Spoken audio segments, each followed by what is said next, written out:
kick off 24. I know a lot of moving companies today are finalizing their annual plans or have already completed their annual plans. But hopefully, this type of insider knowledge on what your customers want from you can be really helpful to help you make some adjustments right away. So yeah, we're pumped. This is gonna be awesome.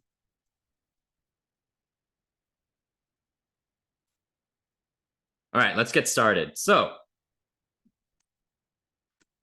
today we have brought to you an amazing group of speakers. These are some of the best folks in the industry.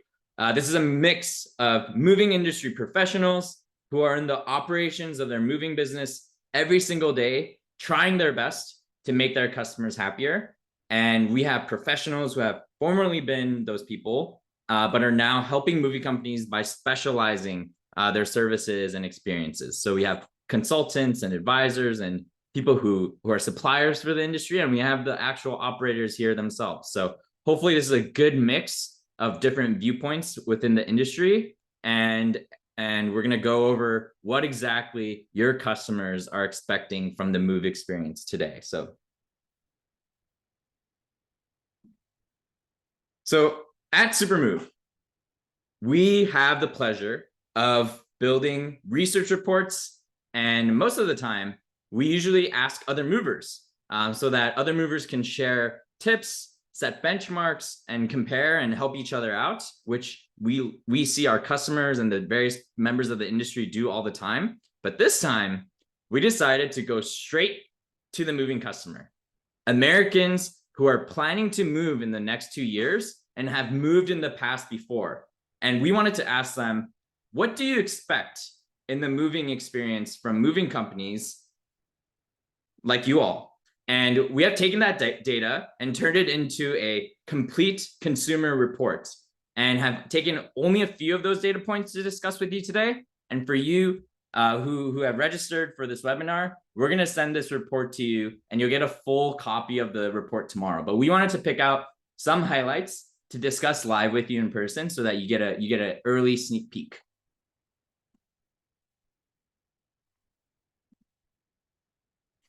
So this is our agenda. We have 5 jam-packed sessions. Each are going to be about 30 minutes long.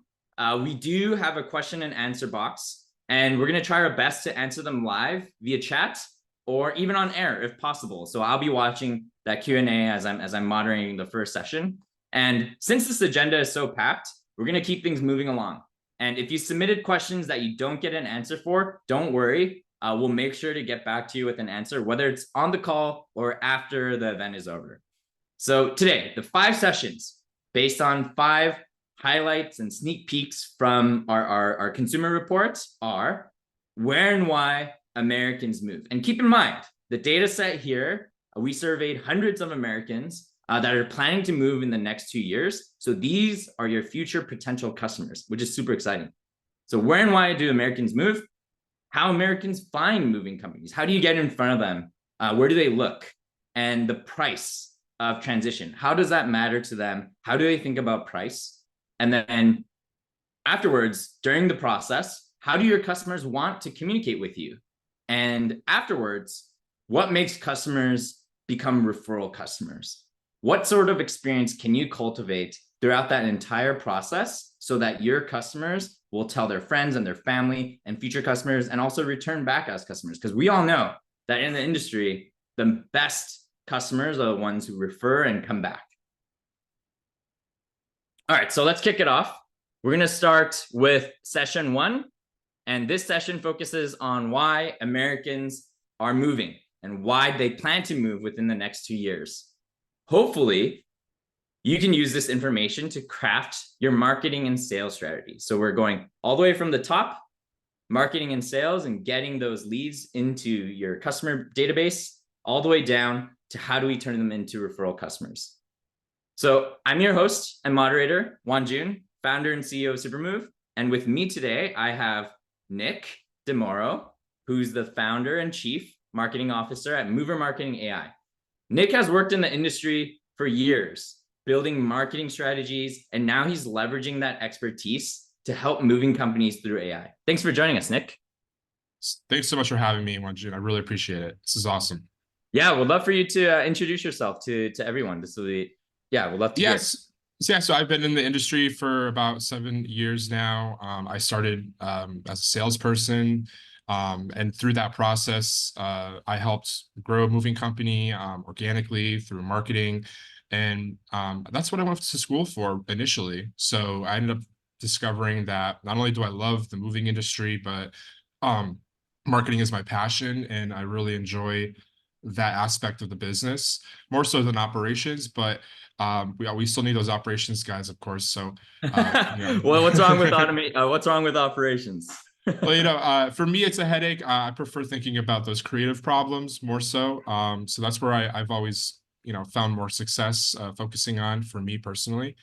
So that's why I'm really happy to be a part of this panel talking about, the where and why of people move. I think that's really important to think about.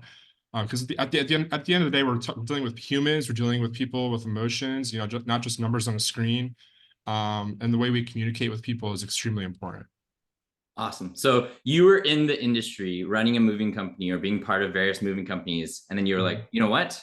I think I can do this marketing stuff better, pretty much. Mhm. Yeah, absolutely. Yep. Yep. That's awesome.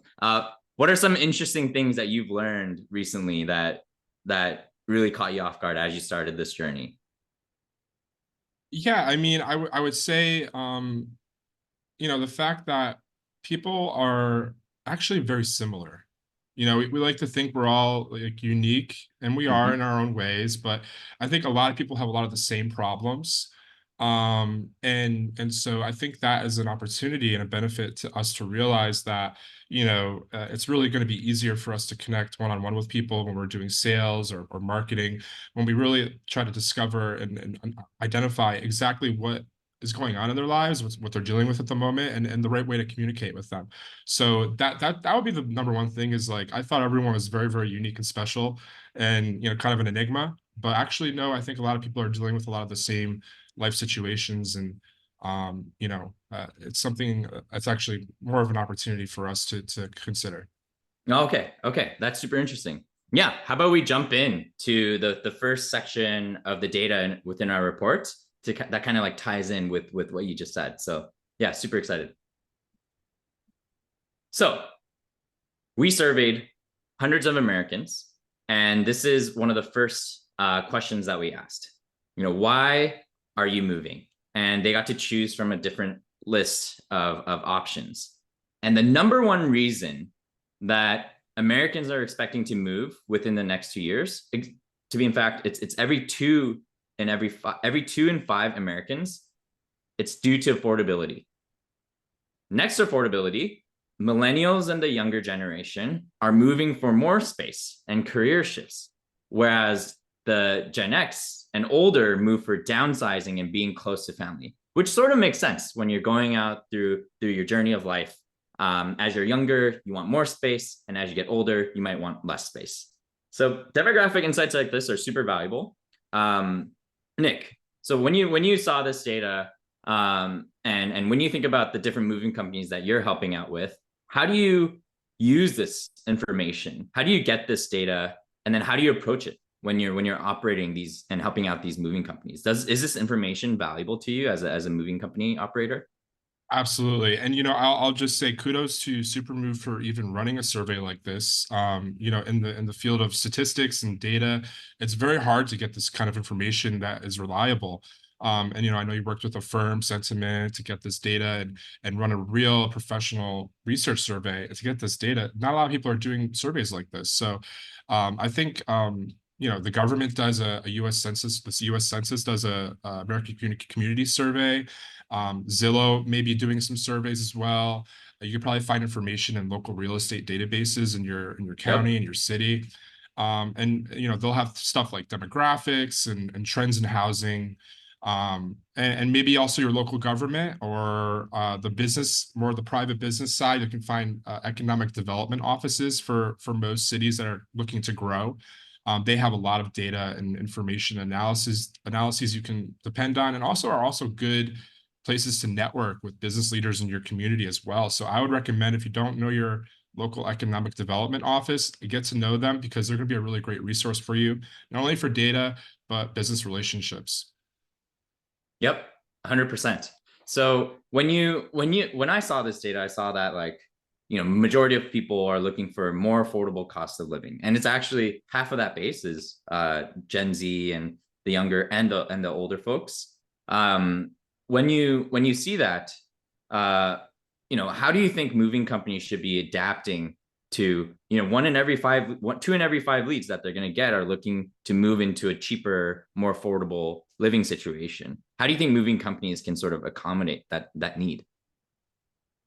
Yeah, so I look at it from a marketing lens of where's the opportunity and how do we kind of leverage that the most. I think that you would want to look at, other professionals or businesses that deal with this life transition at this stage of life, to kind of network and get involved in that part of that business transaction. People like estate attorneys, financial planners, those types of people are going to be great to collaborate with because Mm-hmm. they're the ones who advise these people who are looking to downsize. Estate planning, retirement planning, all these are massive businesses as well, and these are great opportunities and places to look. Okay. Yeah, fantastic. I also see that being close to family or getting a new job is also pretty high up there. Um, do you recommend for moving companies to figure out the exact, yeah, we can consider these like personas, right, of different moving customers? Do you think these personas matter in how we sell them the move throughout the process or not? Yeah, absolutely. Kind of going back to what I said initially, like a lot of us were very similar, when we're in a similar life situation. If you're a Gen X or an older demographic, you're probably going to be found more on platforms like Facebook, or maybe you're still getting the newspaper. Honestly, it's true. No. And radio. I will be honest, like my mom has been sending me a lot more TikToks lately, honestly, too much. But a lot of older people are starting to join TikTok now. So there are a lot of ways to target these people with messaging that's going to resonate with them. And on these channels, you can definitely target by demographic, especially on the digital ones. It's easy to do. So I think making sure your messaging is talking about that transition in an empathetic and passionate way that really speaks to the reason why they're doing something, and how you can help. I think that's really understanding that transition and how to communicate that is key. And I think it actually is fairly easy for a moving company to do. Yeah. For folks that are on the call, would love as we go through this. Do you currently ask a customer why they're moving as part of the sales process? And if so, why? Why do you do that? Why does that matter? Why has that been important? Cool. On the flip side, let's say you're living in like a lower cost of living city. So you're servicing moves in a lower cost of living city. There it's likely that if someone's looking for affordable cost of living, they might be moving into that city. So are there specific marketing and sales strategies that you think moving companies can incorporate to capture that incoming demand? How do you appear in the search results for people that are coming into your city if you're living in a cheaper city typically? Yeah, so I would consider like the millennial generation, younger families. These are the types of people we're talking about now. Mm-hmm. In your marketing, you could emphasize white picket fence, a spacious house. You're looking for more space. You're looking for maybe a more affordable living. But also in a city environment because there's job opportunities there, and these young families and millennials need those. So I think maybe potentially offering more career-oriented services like people who are moving for careers, maybe expedited or flexible moving schedules that kind of Mm-hmm. give people that peace of mind to know, like, even though my job transition is not going to be super smooth, I can depend on my moving company to adjust for my needs. You can also get involved in community in your area. A lot of people like to test out a city before they move there, and you can probably find them at local events and any kind of online communities as well, just to kind of increase your visibility in that arena. Yeah, awesome. Yeah, I've also seen some customers where, if they're, let's say they live in a huge city and there's some areas of the city that are a little bit lower cost of living and some areas that are higher cost of living. One thing that they do is that they'll go to different real estate agents in the higher cost of living areas. And because they have a lower cost of living with their crews and their staff, they have lower costs. They can actually come in a little bit cheaper than the other options that those people might be considering. And as long as you put together the branding and the marketing where it seems just as white glove as any other option, you actually create a really healthy competition dynamic and you can start winning more of those leads. So some of the best companies actually like do a lot of outbound type of work that I've seen. I don't know if you've seen the same. Yeah, definitely. I mean, it's honestly, it is a lot more work. You know, it's a lot more intentional strategy and tactics, and you know, maybe you know, uh, running on the ground and networking and stuff like that. But you know, the benefit is there because it is harder to do, and not everyone's going to do it. So if you take that opportunity, you'll definitely benefit from it.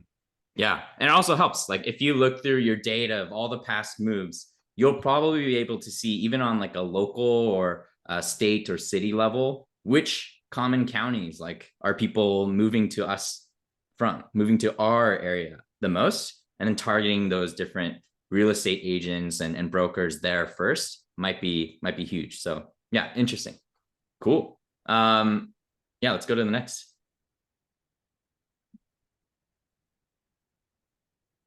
All right. So, out of the survey, we saw that half the Americans surveyed are planning to move within the city. Longer moves are usually due to bigger life changes. So you can see that in the blue, these are the biggest reasons why they move within a city. So if someone is actually looking for affordable cost of living, they're actually moving within the city most of the time. And if they're moving between states, it's split between a few common reasons. It's either a new job, being closer to family, better weather, and also cheaper places. So while this is normal, we've seen that a majority of moves within America are local. We all know that. But the average move distance has gone over time.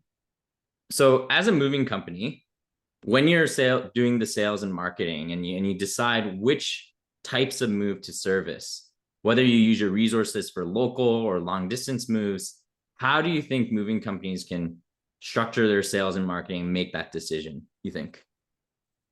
I mean, we're seeing this as a trend. You know, people are honestly holding off a little bit on those bigger moves at the moment, right in this moment, but we're going to see an onslaught of more long distance Yeah. moves, and I think in this year. But at the same time, there is a trend towards more local moves. So as you see in the survey, I think that when we collect data, you know, we're looking at the data from a little bit in the past, right? So everything's very dynamic and things can change on a dime very quickly. So keep that in mind, everybody, when we're looking at data, like we're looking at a trend, and maybe that trend does reverse. So I think definitely if you're a local mover, you're probably doing 60 to 80% of your business in local moves. So I think that is where you should focus your marketing efforts on. Develop, you know, a strong reputation in that arena. And those long distance moves, those bigger revenue profit jobs, those will come naturally. But it's really, as a marketing person myself in moving, it's really difficult to target just long distance. And so we see a better return, you know, really focusing on being that friendly hometown local mover. Yeah. Yeah, I've seen that too. Local moves almost act as lead generation for the long distance move, right? If you get a referral customer or returning customer, later on when they do want to move from the state, the first company they reach out to is typically you. So having that ready, know how to handle that is important. Yeah. Cool. Let's go to the next. So we've all seen these types of maps before, but this is what's going to happen in the future, because these are the Americans that are moving within the next 2 years. Is this sort of similar to what we're already seeing today? So according to Move Buddha, Florida, South Carolina, North Carolina, and California, sorry, yeah, those three states are the top inbound states. The way that they ran this report is that it's like an in to out ratio, because Move Buddha sees a lot of searches about where people want to move. It shows which customers are looking to move the most in and most out for various states.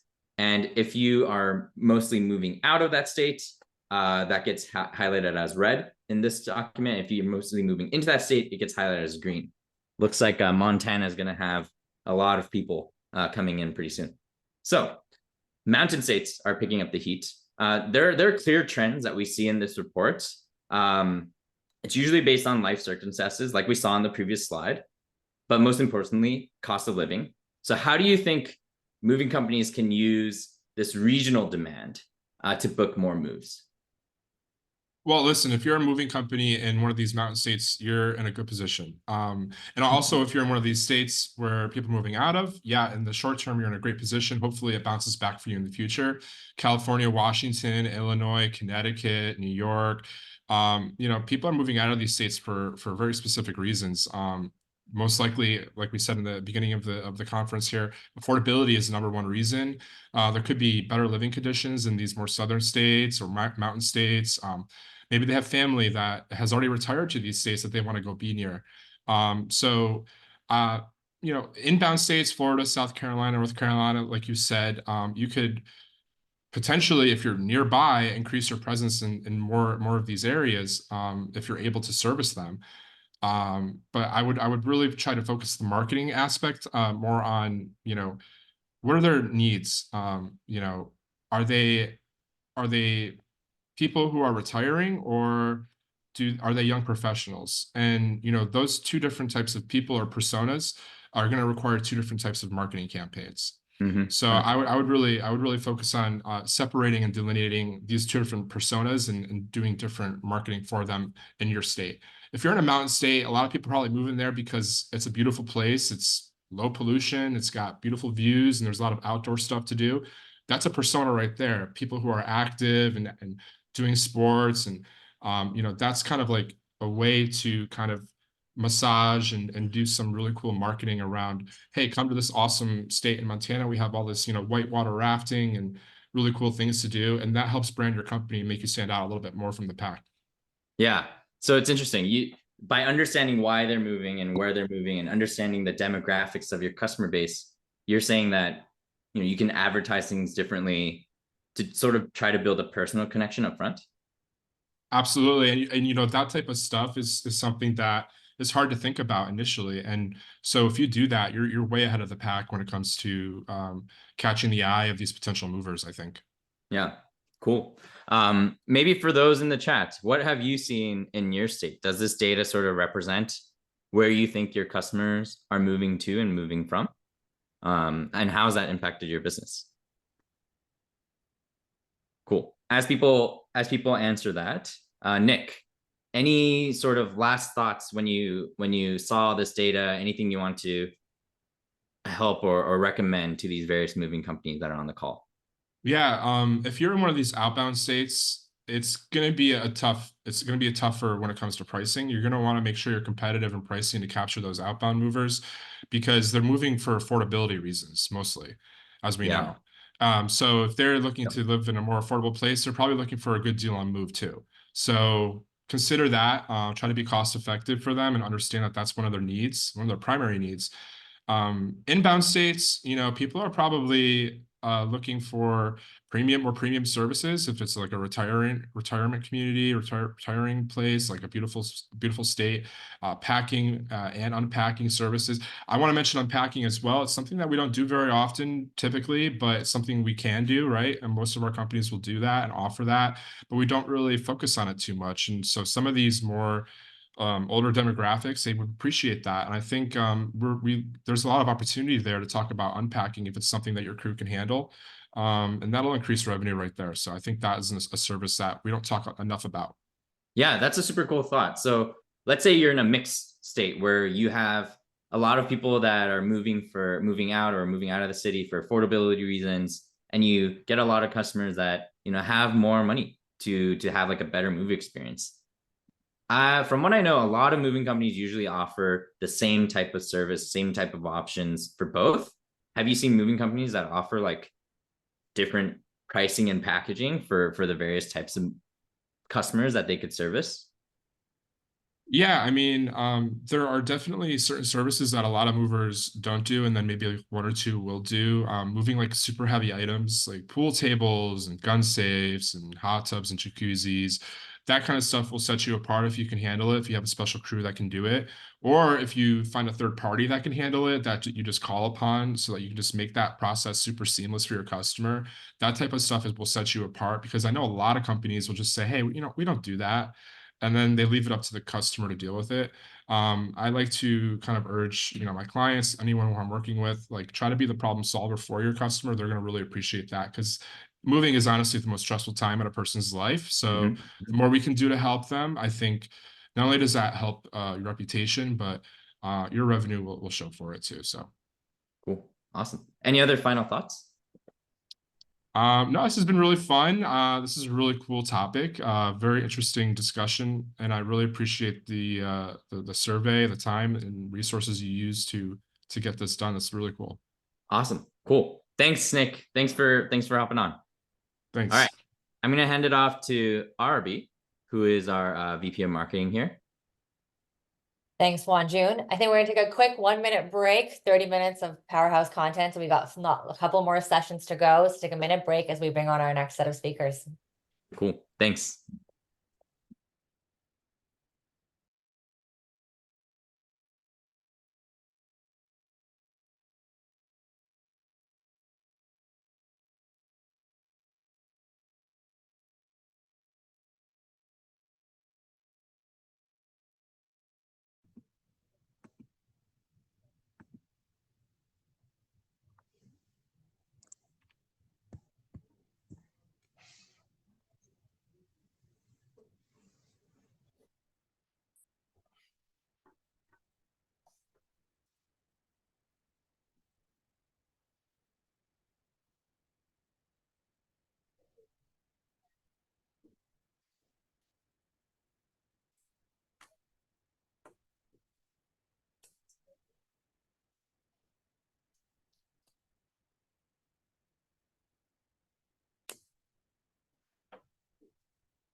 Hey, Marcus. Hey, Michelle. Just waiting Hey. for our speakers and we'll get started soon. Awesome.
All right. Let's go and head on to session 2. We're having some technical difficulties getting on our final panelist, but once we figure that out, we'll get her on here as well so that we'll get started. All right. Thanks, Juan June and Nick. We're going to head on into session 2, charting the journey. So we're going to talk about how Americans find reliable moving companies. And to do that, I've got a wonderful panel here with me, our own marketing maestros who get to work with moving companies and do this every single day. So I'll kick it off by introducing myself. My name is Arby. I'm the VP of Marketing at Supermove. And with me, I have Michelle Cordero, who is the head of social media marketing at JK Moving. I've got Marcus Henning, who is the founder and CTO of Mover Marketing AI, who also happens to be a owner-operator himself. And finally, Rachel Fisher, who's the CEO of Next Destination Marketing, who herself has run marketing at Moving Company in past years. So we're still trying to get Rachel on. But in the meantime, Marcus, Michelle, I'd love for you to introduce yourselves a little bit more about what you do. Michelle, you can go first. Great, thanks. Yes, so Michelle Cordero with JK Moving. I'm relatively new to the moving industry. Joined JK almost exactly a year ago. But love social media and have been able to easily translate the different type of contents that I work with into the moving industry. And in some cases, I think that's worked to our advantage, providing a new perspective on what movers typically do on social media. Thank you. Welcome. Marcus Henning. I started my moving company about 12 years ago and really enjoyed it and just found myself more focused on the marketing and sales aspect of it.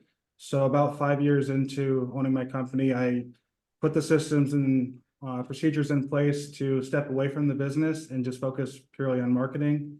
And now I'm just really happy to help other companies with their marketing and sales and systems and processes and stuff like that. Very cool, doing two things at once. Welcome, Marcus. Thanks. Rachel, we got you on now. Welcome. Yeah, I'm here. Hi. Yeah, I'm Rachel Fisher Lyons. I have about 15 years experience in the moving and storage industry. I used to be the leader of the marketing department for Olympia Moving and Storage. They're a Wheaton agent, and I was with them for about 10 years. And during that time, I like quadrupled the size of their business, like with their team, and ended up really loving it. So about 3 years ago, I left that job to start my own marketing business so I could help do the same thing for other movers, because as I like to say, once you're in moving, you're in it for life. So here I am. That's awesome. Well, thank you all for joining. Before we dive into the actual data, I just wanted to ask, what's been the best part of your job today? Or if you have an example from the past you want to share as well. What's the best part of your job being marketing for moving? Yeah, I'll Yeah, go for it. Sure. So I think that the thing I love about marketing for moving specifically is that it's a really underserved market in terms of marketing.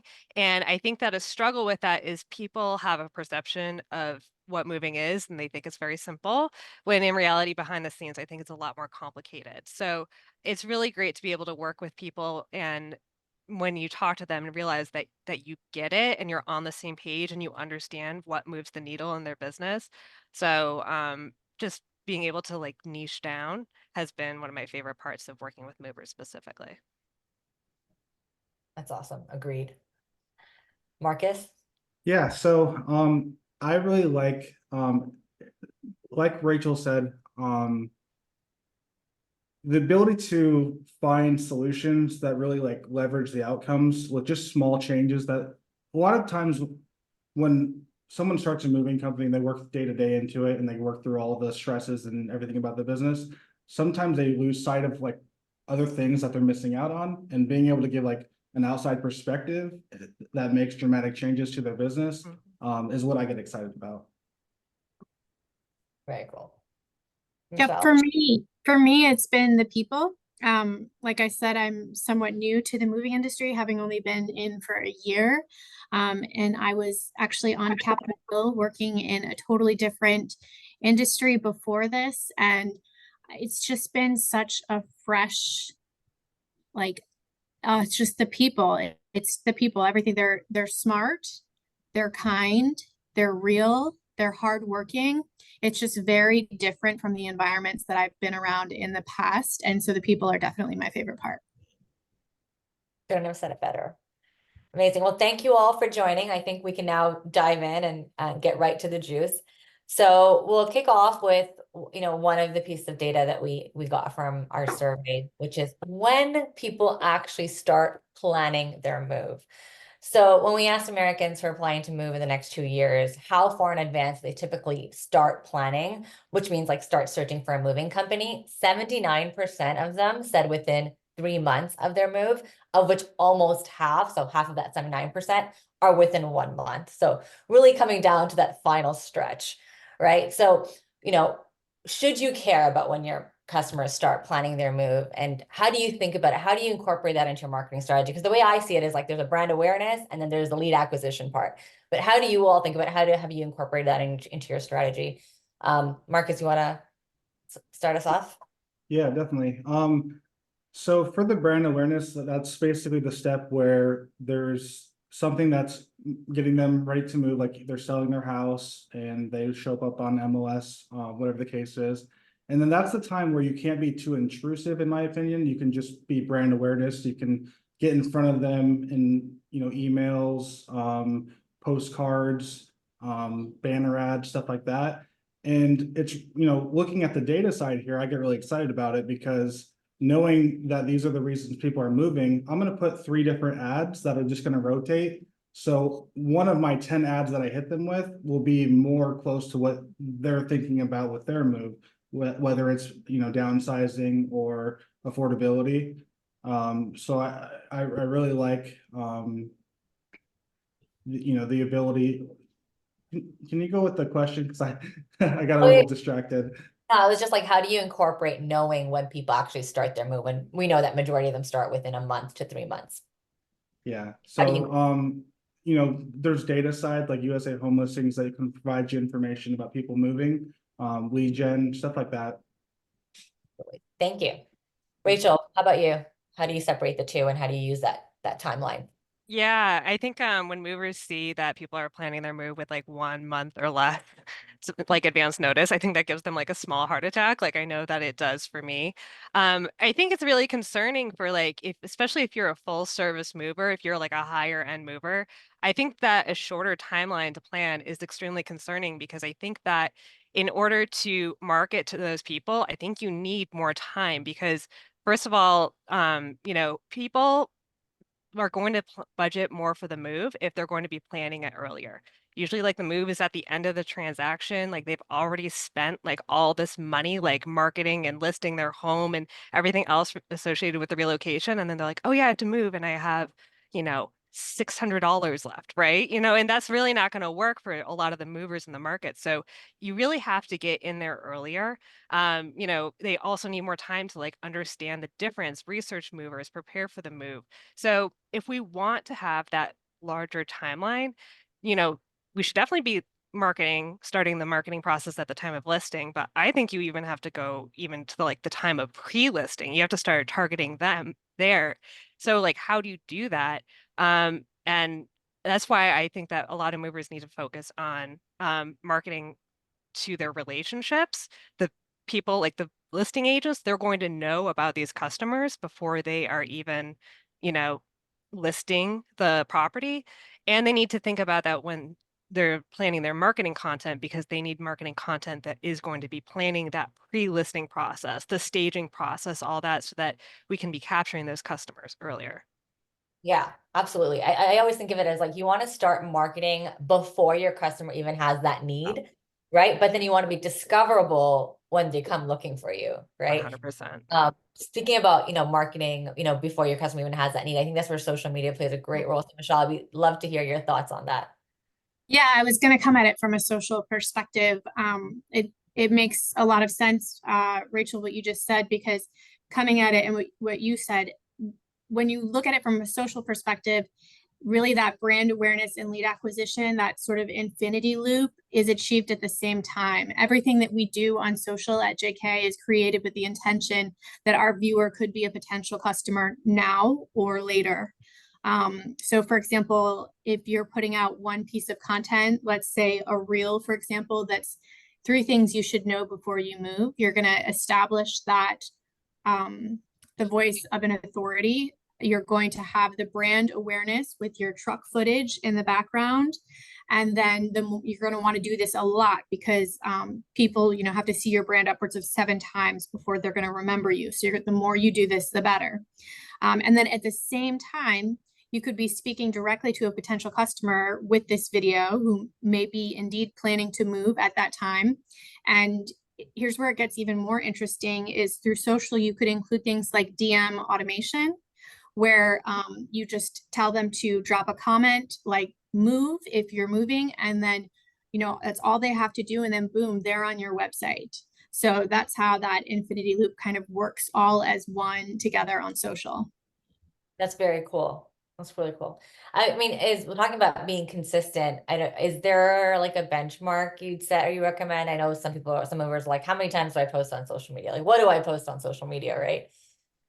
Yeah, so if you had asked me last year, I would have said post at least once every day. But I think what's more important is that you post what works. I would suggest that everyone take a look at their content and give it an audit. What's working for you? What's not working for you? Don't spin your wheels on the content that's not driving views or likes or clicks, and spend more time being more intentional and taking more time to create the content that is working. Absolutely. In terms of lead acquisition, we talked about building that brand there, but in terms of lead acquisition, did any of you have any tips on something you can do now to like acquire any customers in your area who may be looking? Like I think of one as an example of always tapping into your existing customer base and think about all those, for example, like all of your rental tenants who moved with you last year, right? Set up an automation to email them 10 months after to be like, hey, are you going to renew? Like, if you ever need a mover again, we'd love to move you, and just like set that up, get in front of them when they're probably thinking about moving again. But that's one idea I think of. Do you have any ideas or things that you've done in the past that have been really great?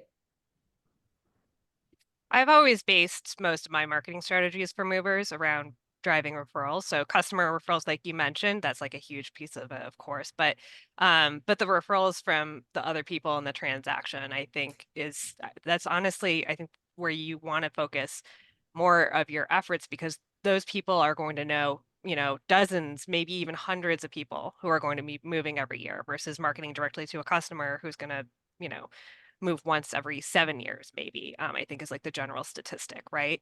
So, and again, that's going to get you earlier in the process as well. So making relationships with, you know, people who are like building managers, real estate agents, you know, HOAs, you know, things like that, who are going to be able to drive those leads to you. That's always been like the basis, I think, of a lot of my strategy. Cool. I think we'll move on to the next insight then. So when we asked Americans, you know, where do you go to find a moving company? No surprise, the number one answer was Google search. And, you know, I really don't think that surprised any of us here on the panel or anyone listening in. But it, you know, it's why we invest in Google business pages and getting more reviews and, you know, doing all that optimization. Second to search is word of mouth. So half of Americans said that they ask family and friends. Is this reflected in your strategy today? And if it is, I would love if each of you can provide one hot tip for everybody here about how you can maximize word of mouth or search. Like, what would that be? So Google search is definitely 100% part of our strategy. Maintaining a strong social search is a critical part of customer acquisition. But the hot tip to increase the word of mouth obviously is exceptional service. Happy customers talk to other people about their moves and share your business. So making sure that your customers are happy. I love that. Yeah, make sure they're happy, and then also don't forget about them, and don't let them forget about you. You don't have to constantly blow them up with all these different marketing things, but like remind them who you are, because some people forget who moved them a year ago. So if you haven't spoken to them in a year, make sure you're doing a little bit more consistent about that, and just ask your customers that are coming in if you know who was your last mover. And I've done that, and I know that they say I have no idea. So like that's the reason they're calling you, because they don't know who moved them last time, whether it was good or bad. So just don't let them forget about you. Marcus, that's a really good point. Don't let them forget about you. How can people do that today? Easily. Drip campaigns, just very small touches. You can go into your social media and retarget your customers. You know, not a bunch, just a little bit. Like maybe have them, like if you can instill a way for them to want to comment about their experience, things like that. Yeah, agreed. Drip campaigns, for anyone who doesn't know, is like email, like automating how many times you reach out with an email. Definitely. And obviously you don't want to overdo it, but just do it at the right cadence so that it's valuable. Yeah, don't wind up in spam. Absolutely. Rachel? Yeah, I mean, the other tips were more on the referral side, so I'll head up the search side. I think that a mistake that people make a lot in search is they go a little too broad and just realizing that they need to be extremely specific in how they're targeting their search terms. So, like if you, for example, I know, Michelle, I believe you're probably based in DC, in the DC area, right? So I think like a lot of folks will say, okay, I need to like rank for Washington, DC movers. And yeah, that is super important and you should really strive for that. But don't forget about, you know, the other search terms that people are searching for, like, you know, the Falls Church movers, the Alexandria movers, the movers that also have storage, the movers that also pack, you know, things like that.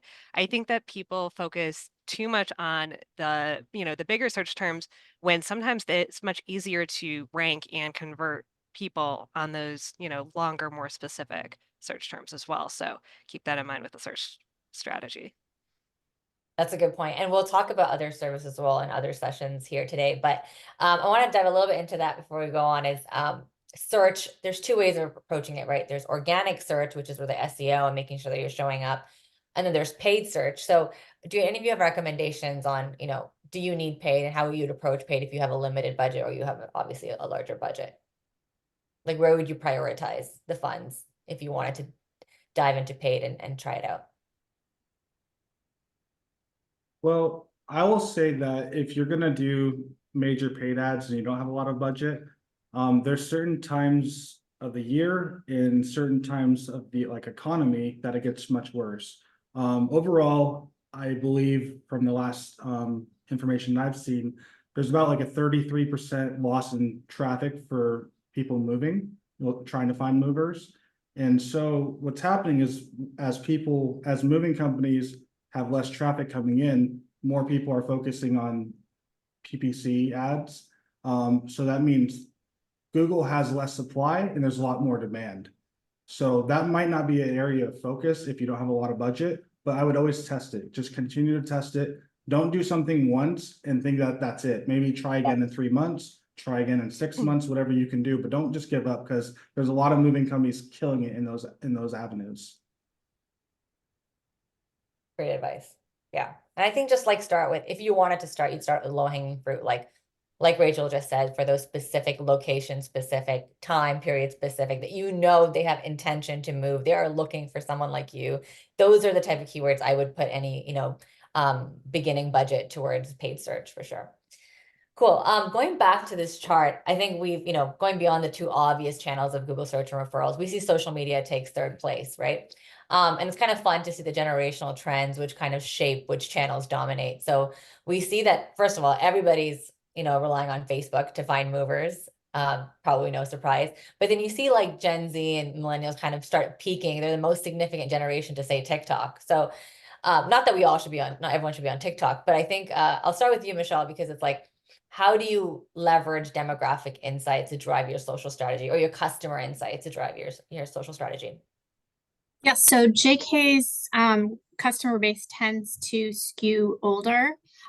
So predominantly our base would be on Facebook, but I think I don't know, maybe it is, but I don't think that it's a secret that Facebook is driving a significant less amount of traffic than it used to. And it's becoming more of a place where people connect with their friends and their family and less with brands.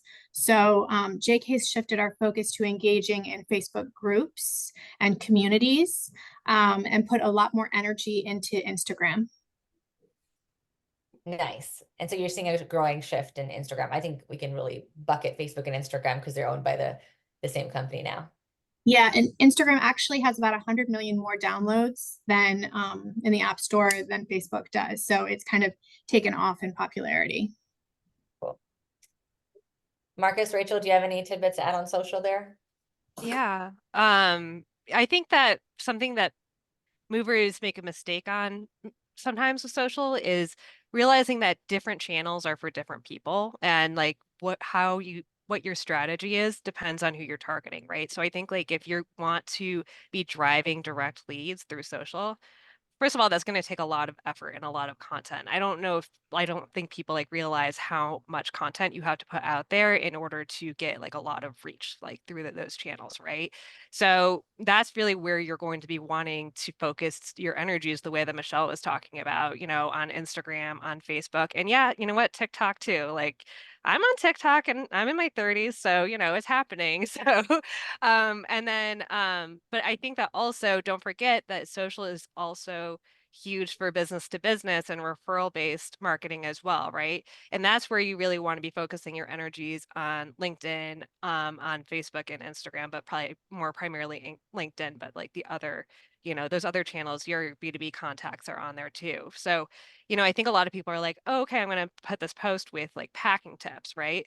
Well, that's going to be really good if you are doing a B2C strategy, but like don't put that post over on your LinkedIn page, for example, because that's not relevant to that audience. What you need to be talking about there is, hey, like this is how we can help your corporate clients. This is how we can, drive, help you with your commercial projects, things like that. So just think carefully about who is on each channel and what is valuable to them and who are you trying to target.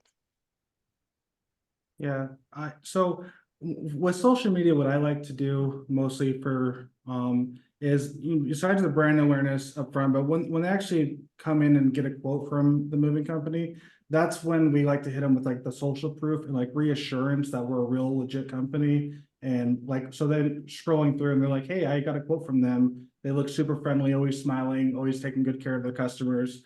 Those type of things, just to help warm up those leads if they haven't converted yet. 100%, Marcus. I say that all the time. It's like the trust signals are in your Yeah. social media. Absolutely. Absolutely. I think that's it's all a great point. Like if you have larger resources and a heavier budget, then yes, you can really cater each channel for each of your audiences. But if you're smaller and you just want to get started, pick one channel that focus on your audience and dominate. Give the best content, do it consistently at whatever, that's twice a week or daily, whatever that number is to you, but be valuable and create something that you think that is really going to resonate. Michelle, we actually have a question from the audience for you, so I thought I'd ask it out loud live. I've noticed that JK uses Reels heavily in social. Do you get any pushback from your team on the freedom to create those, especially if those are more TikTok formatted? I don't actually, which is another reason that I love my job. When JK brought me aboard, they really wanted to expand their reach and let me kind of take the creative reins and do what I needed to do there. And sometimes you have to do things that push the envelope a little bit. You might not always think that Jay-Z represents your brand perfectly, but that audio is trending and that's going to work for that time. There's a method behind the madness. And luckily JK is business savvy enough to know that that's how you reach that audience on that platform. That's awesome. It's a great reason to love your job.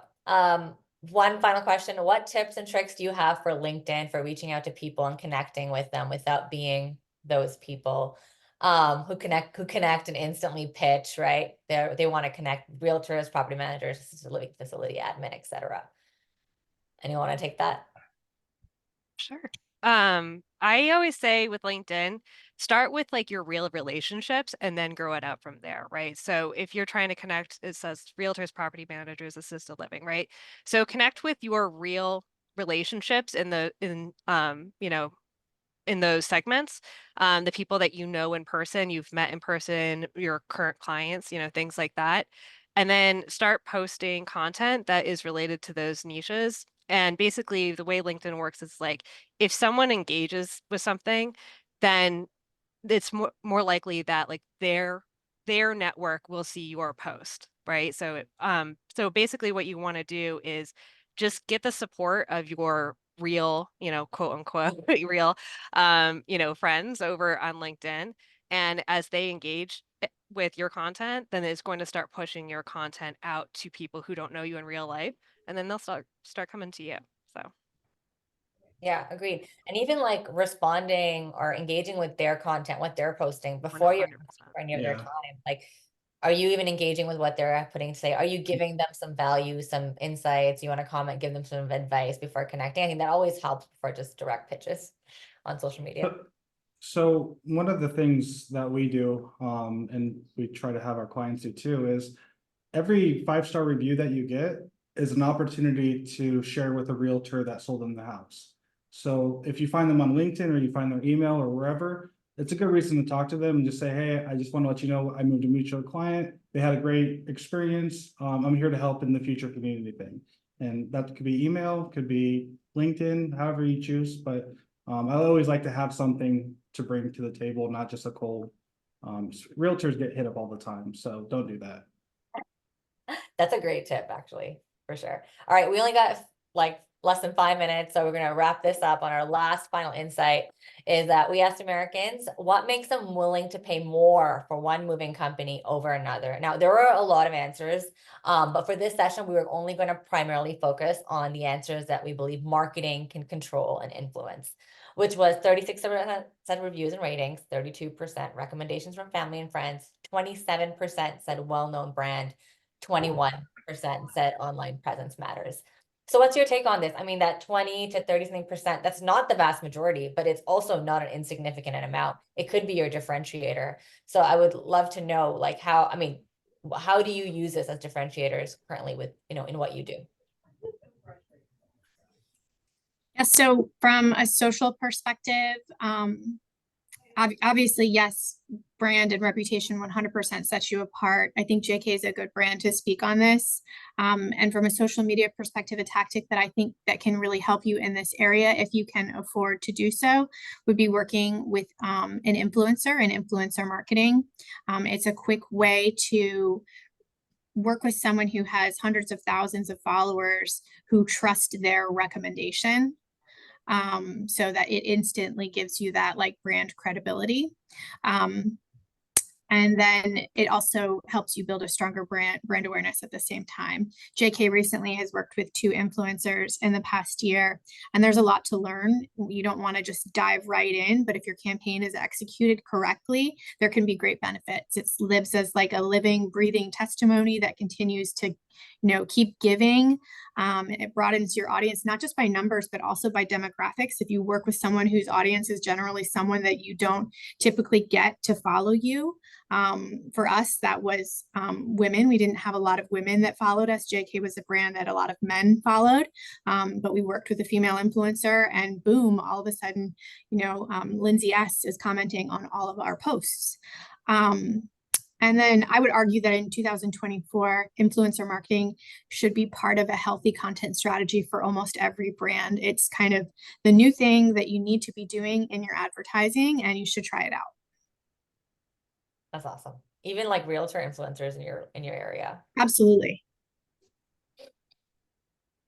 So to Rachel and Marcus, like, how do you approach building that brand and trust? I think trust is like that commonality in all those, trust and reputation. How do you approach building that when you're a small mover that operates in, 1 or 2 cities versus being a larger franchisor? Like, do Yeah, you look at it different? totally. Yeah, I mean, it's about sending out as many trust signals as you possibly can, right? So, like, everything that you do from a marketing standpoint needs to be like, how is this establishing trust? So, I think, from a, having like a website, for example, that presents itself like really well visually, I think a lot of people like will look at a website and that will literally determine like whether or not they think that it's going to be a trustworthy mover. So, I mean, that's one investment I think that would really pay off, for example. And then I think reviews are just as important as ever. I think the good news too the is that the channels are easier, I think, than they were like maybe 5-10 years ago. So really just focusing only like on Google reviews, I think would pay off really big for a lot of brands. And then driving referrals, right? Because that's still one of the strongest trust signals is like an actual person saying, I had a personal experience with this brand and it was good. So I think just looking at those 3 categories, really 2 categories, how am I presenting myself so that people find me trustworthy? And then how am I getting people to tell other people, whether through reviews or in person, that I am trustworthy? Yeah, I would say just make sure that you're not giving any red flags off. You know, people are just browsing through it and they might not like look at everything, but they are. It's more of their fast thinking, like their system one thinking versus system two thinking. So make sure you're doing all these things. And if you don't know if you have a good brand or not, just ask someone. They'll tell you. You know, if don't ask your mom, ask someone that will tell you honestly, but just ask a couple people and make sure that they go through the customer experience and what their feedback is. It's a really easy process to go through. You know, make sure that you have real pictures, you have uniforms. Everybody knows what it takes to be professional, so it shouldn't be too difficult to pull that off. Just gotta ask. 100%. Such simple things can make such a really big impact. Well, I know we're really at time, so I want to thank the three of you for hopping on. I think we could talk for a much longer time, but thank you for hopping on. We're gonna move over to session 3. So we're gonna take a quick 1-minute break, and I'll have Ryan Marsh, our next moderator and host, take it on from here. Thanks, everyone. Thank you.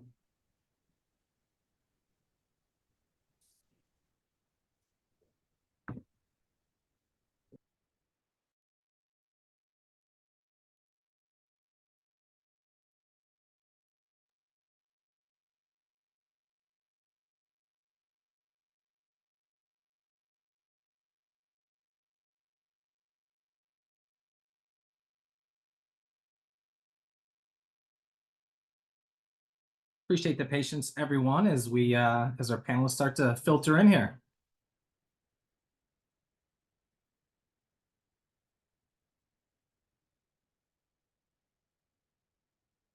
Just waiting on 2 more.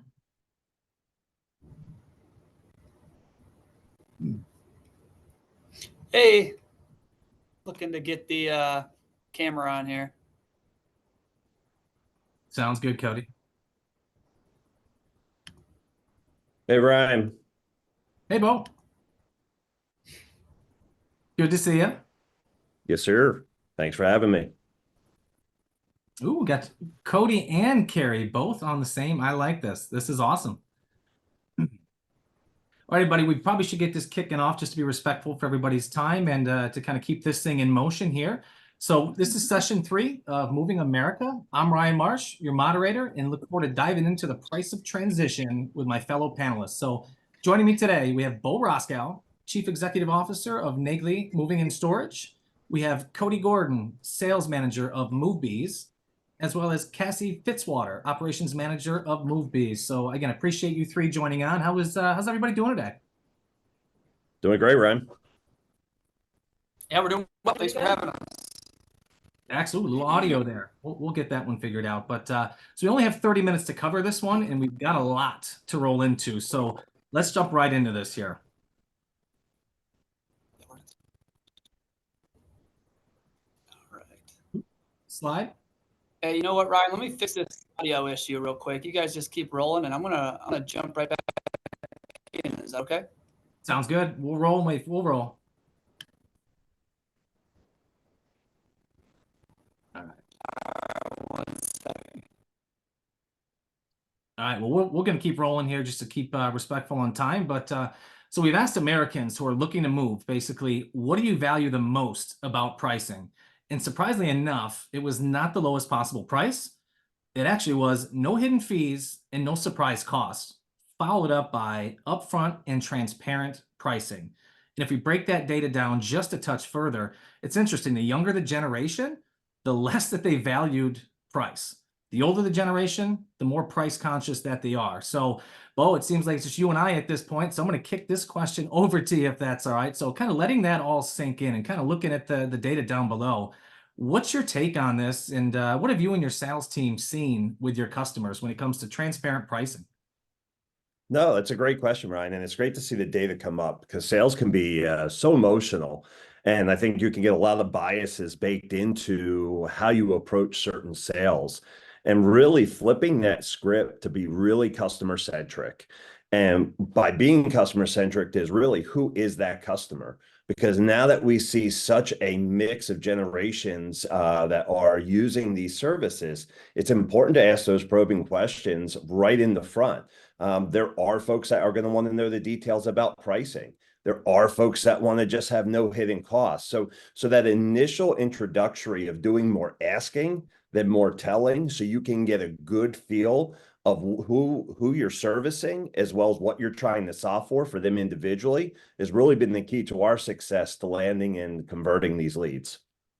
No, that's excellent. Cody, since you popped back on here, I just want to bring this back up here. But so we asked Americans, what do they value the most about pricing? It was not the lowest possible price. It was no hidden fees, no surprise costs, followed by that upfront and transparent pricing.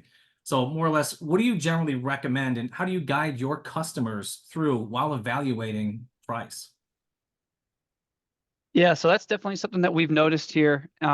Just in the change, you know, especially I would say this past year, working with different companies, working with different client base, is the transition of, obviously we all need to be closers and we need to work on overcoming objections and, you know, working on those rebuttals. But we've noticed if you do a great job of being clear and relaying to them exactly how the billing structure works, you know, the line items on the charges, you know, exactly what they can expect, and really just explaining to them, you know, different ways. Hey, this is how it works. If it's a local and it's an hourly rated quote, kind of going into, you know, this is what you can expect. A lot of our customers, these are a few ways that they like to save some money, save some time, you know, whatever the situation is, and just really kind of clarifying to them, there are no hidden fees. You know, what you're going to see right on this estimate is exactly what you're going to get. And really the only way it changes is if it takes more or less time to complete the move. So, I mean, I've seen a total switch in the past year with just trying to focus in on that aspect of things and being very clear. And you really don't even have to go into the rebuttals as much, as long as that customer service side of things is super, super great. You know, we're all salesmen, but I try to express to our teams, you're almost like disguised as salesmen, and you're acting as customer service. And if the customers kind of get that feeling, they're booking. I think that ties back into Bo, is just kind of asking the right questions, being a good listener and trying to dial that in. But when you look at the data here, it's between no surprise costs and hidden fees, upfront transparent pricing, and a detailed cost estimate. I mean, that makes up about 92% of the response. So are you, both of you, kind of seeing this in your day-to-day business here, where the younger generation is not so, you know, cost conscious? It's more about the upfront transparent pricing and service, as well as the older generation. Are you seeing that on that kind of same flip side, that it's all about lowest possible price? So Ryan, I'll field that. Yes, we are. I think if you even look a little bit different, your younger generation is a different consumer. They do a lot more research than what maybe some of the other generations do. So some of them start with the end in mind. The others already have done this. So they are just more validating that what they have checked, AKA, does your audio match your video? They are already doing the research to say, okay, you should be X, Y, Z. Now I want to make sure that at the end of the day, that's exactly what it's going to be. The younger generation is coming in a lot more prepared than maybe some of your other prior moves 10, 15, 20 years ago. Awesome. Yeah. Go ahead.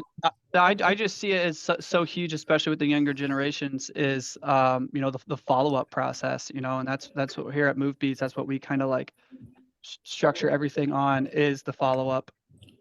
And with that younger generation, they want to make sure everything's in line. Give me one moment. Carry it yourself. Sorry, we got to switch our rooms here. We're having internet connections back in the previous room we were in. But yeah, so the follow-up process is making a huge impact on that, because they really just want to make sure that everything, you know, they have everything straight. They know exactly what to expect, and they're not going to get caught off guard with any surprise charges. And we're seeing that with them wanting to call around a lot.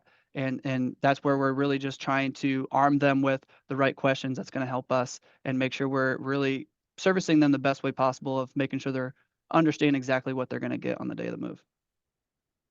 Yeah, great insight there, Cody. I'd like to get kind of switching gears over to the next topic here. So appreciate you all on the transparent pricing.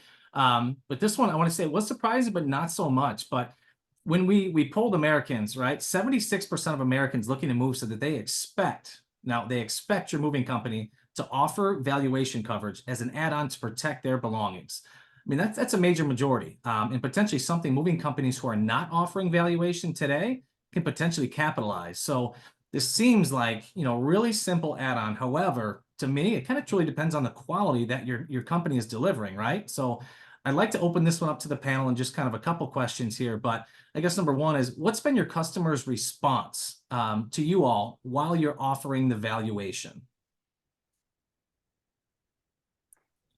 A lot of our customers, especially the older generations that would have antiques, heirlooms, things like that, that really mean a lot to them, really appreciate when we can say, yes, we've got full valuation, especially when they're moving intrastate or interstate. We can tell them everything is fully covered, especially when they know that something's going to be in a vehicle like for 4 to 5 hours with stops and goes and bumps along the way. They really appreciate that. Upfront as well with their pricing. So we, a lot of times with intrastates or interstates, provide that pricing as a line item so that they can see right away exactly what that cost is going to be and what the coverage is going to be. And it takes a lot of the worry out of their moving process. No, that's great. Cody, anything to add to that? The big thing with valuation, I think, is, when a lot of times the customers do bring it up. Obviously, a lot of times they'll bring it up kind of like as insurance, and we gotta kind of route them to exactly what the valuation actually is. And what I'm noticing, what we've noticed here at MoveBees is kind of how we approach it with the customers. We're seeing an increase in getting customers to kind of go with the valuation, and kind of how we stress that we believe the best way to handle that is a soft touch during the sale when you're giving them the estimate and you're kind of go overing what they can expect on moving day. We kind of give a soft touch and we mention it. If they bring it up, obviously we want to go right into it and talk about it. But we believe like the best time to really sell the valuation is during the confirmation call, when you can upsell maybe on materials, but also just stress, make sure that they're prepared and see if they're interested in the additional valuation. And that's where we're seeing the majority of the valuation being sold. But it definitely is something that's typically asked about. And they love to have a company that kind of offers that rather than have the third party something out.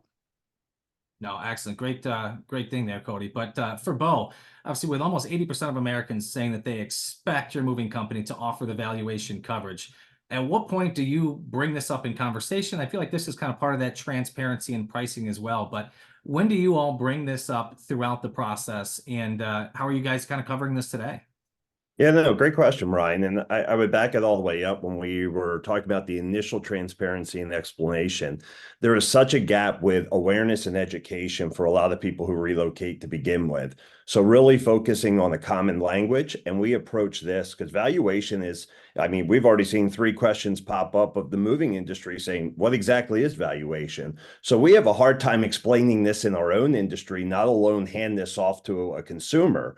So we really start with just telling that story of where that would be. There's also a lot of assumption from a consumer standpoint. They would automatically assume if you're taking my stuff, there would have to be a level of protection of the industry you're in. So we really spend that time to anchor in the beginning to determine have they moved before, and again, finding out what their story is. And then we determine the depths of education that we go into valuation or using a more common standard, because we don't like to use the word insurance, but most of the times that's what a consumer understands. That's the closest touches they've had to understanding how that process will work. And then we use that to bring it into our industry to give them the best value possible for what we have. So it's really a big education and awareness play. No, 100%. But Cody, Carrie, anything to add to that before we go on to the next? I think you covered it really, really well. I see some good questions in the chat regarding valuation as well. I don't know if we're gonna cover any of that, but yeah, I want to dive in. Looks like there's a question here, kind of going back to the transparent pricing, if you don't mind here. So how can you be transparent with pricing, but also consider the number of factors into how we price? We can't just give straight prices without knowing the nuances of their move. I guess that's something where somebody's whoever asked the question there, are you asking as like kind of a quick quote or something like that? A customer calls in, is looking for a price, and you're just going to kind of spat out whatever you may think it is? Or is this more or less kind of in the lines of kind of sharing every line item of a particular price? So might need to know a little bit more about that question, unless anybody here wants to dive into that for 30 seconds. yeah, I can talk quickly. It sounds like he's it sounds like I'm not sure if he's taken full list of inventories on every single quote, but it sounds like a lot of customers when they call in, they're asking for what the pricing is. So it's hard to be very clear with them on what it is when you don't know to understand the details of the move. Here at MoveBees, we work with companies across the country, even in the Canada a little bit. But so we stress just process. You got to have a process. You got to have a habit to keep things consistent. And I think, when it comes to the sales, there is no secret. It's being able to implement a consistent process. And, once you're able to do that, that's where the mistakes stop being made. And that's when you really start becoming like the salesman and you can work with every customer. But when it comes to that value, making sure that the line items are clear is, get that accurate list of inventory. We stray from telling customers right off the get-go what our hourly rates are because there's so many other pricing that goes in there. If I just tell them my hourly rate is 165, by the time I get to the actual quote, they're going to be upset because I didn't mention all these other charges, right? And I can't tell them what these other charges are because one, I don't know how many movers we needed. I don't know how much travel there is. I don't know any of this information. So we just kind of tell them, there's a lot of variables that go into it. Let me talk to you for here a couple minutes. Let me get some details and I'll be able to provide you with an accurate quote. No, great points made there. Looks like we had another pretty good question coming in here. Thoughts on automatically including valuation in their pricing instead of a separate line item? So Andrew or Drew, are you basically saying that like, hey, every move or every price just comes automatic with valuation? And I guess for the panel here, what are your thoughts on including valuation kind of baked into the price throughout every move? Yeah, we have a couple companies here at MoveBees that automatically include full valuation with their moves, and it is written in the contracts when the customer goes to sign the estimate for the move. So what they do there is for automatically providing that valuation, they also need to sign a waiver if there's any item that they don't let us properly pack or crate due to their own choice. So if we have like a statue or artwork or anything like that, that they're wanting to pack themselves, but we know that the liability of it being damaged, the way that they would most likely pack it, could happen, then we would need them to sign a waiver stating that they waive that full valuation coverage because they're not letting us properly pack that for them. But otherwise, everything that they are provided with the move would be covered under full valuation. Excellent. And last question to you all before we move on to the next topic here, but just 10-15-second answers if you don't mind. And we'll start with Bo. Do you believe that basically providing the valuation coverage enhances the customer experience and their trust with you and the organization? Yes. I think anytime you can offer additional value to help validate the brand and quality that you're trying to offer is always going to be a benefit along those lines. It's, I think when you continue to be efficient and effective, it gives you the opportunity to give more value in other places to also keep that price competitive. So yes, I do. Excellent. Over to you, Cody. Yeah, absolutely. I think it builds a lot of trust. It shows that, it shows confidence in the movers, I think, as well, because we're not afraid to, put this additional valuation on your job because we're going to come out there and get this done right. And I think it goes a long way. Customers are really looking for a company that's going to, handle all of that together and not have to deal with another company. Absolutely. Carrie. Yeah, I definitely agree with what both of them said. It definitely creates, a trust in us. And they really do appreciate that transparency as well of what's included, with their estimate, with the limitations of what we can provide with valuation. And it's just something that the customers just really appreciate. Excellent. So we're going to jump on to the next one here as we only got about 7 minutes left to get this one here. And this one's pretty big here, I would say.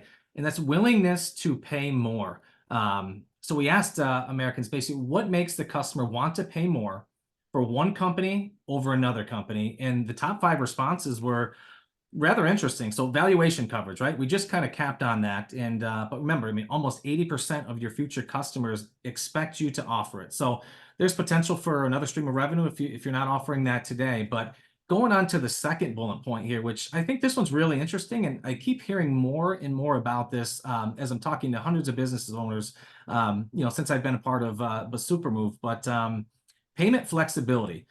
Do any of you offer this today? And kind of, if so, what does it look like? And obviously, you have your credit card, your cash, and your certified bank checks. But any other certain payment options or short-term financing or anything kind of along the lines of payment flexibility are any of you three offering today?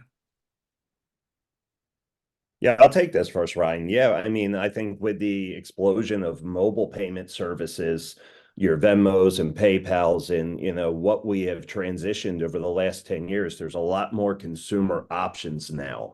So to limit yourself to the old certified check and make sure it's there of where the old written rules were, you can really handcuff yourself. So with the, there is some fees that are associated, but the convenience that this has been able to give our consumers and give our customers who are used to using these pay solutions with everything else that they shop for, it's given us an edge to make the experience that much easier and just one less hassle piece. Awesome. Cody or Carrie, anything to add to that? Yeah, I definitely agree with Bo. Just growing with the different, being flexible with the different types of payment is definitely huge. When it comes to actual like payment plans, I don't know if it's kind of referencing that kind of directly. I'm not seeing that as much. I know some companies have steered that have done it and steered from it just because maybe they've gotten burned from it. But we have seen other strategies such as, hey, a customer calls in, 3 months in advance, which, can be rare sometimes, but we love it as a moving company, right? Because you're not worried about fitting into the last minute. But we've seen some discussions with, hey, if you get booked now, don't be afraid, almost a payment plan is call in once a week, once a month, and put some money towards that move. So by the time your move comes around, it's almost like a larger deposit, right? So you're making those types of payment plans, yes, but when it comes to payment plans after the move, not really seeing as much.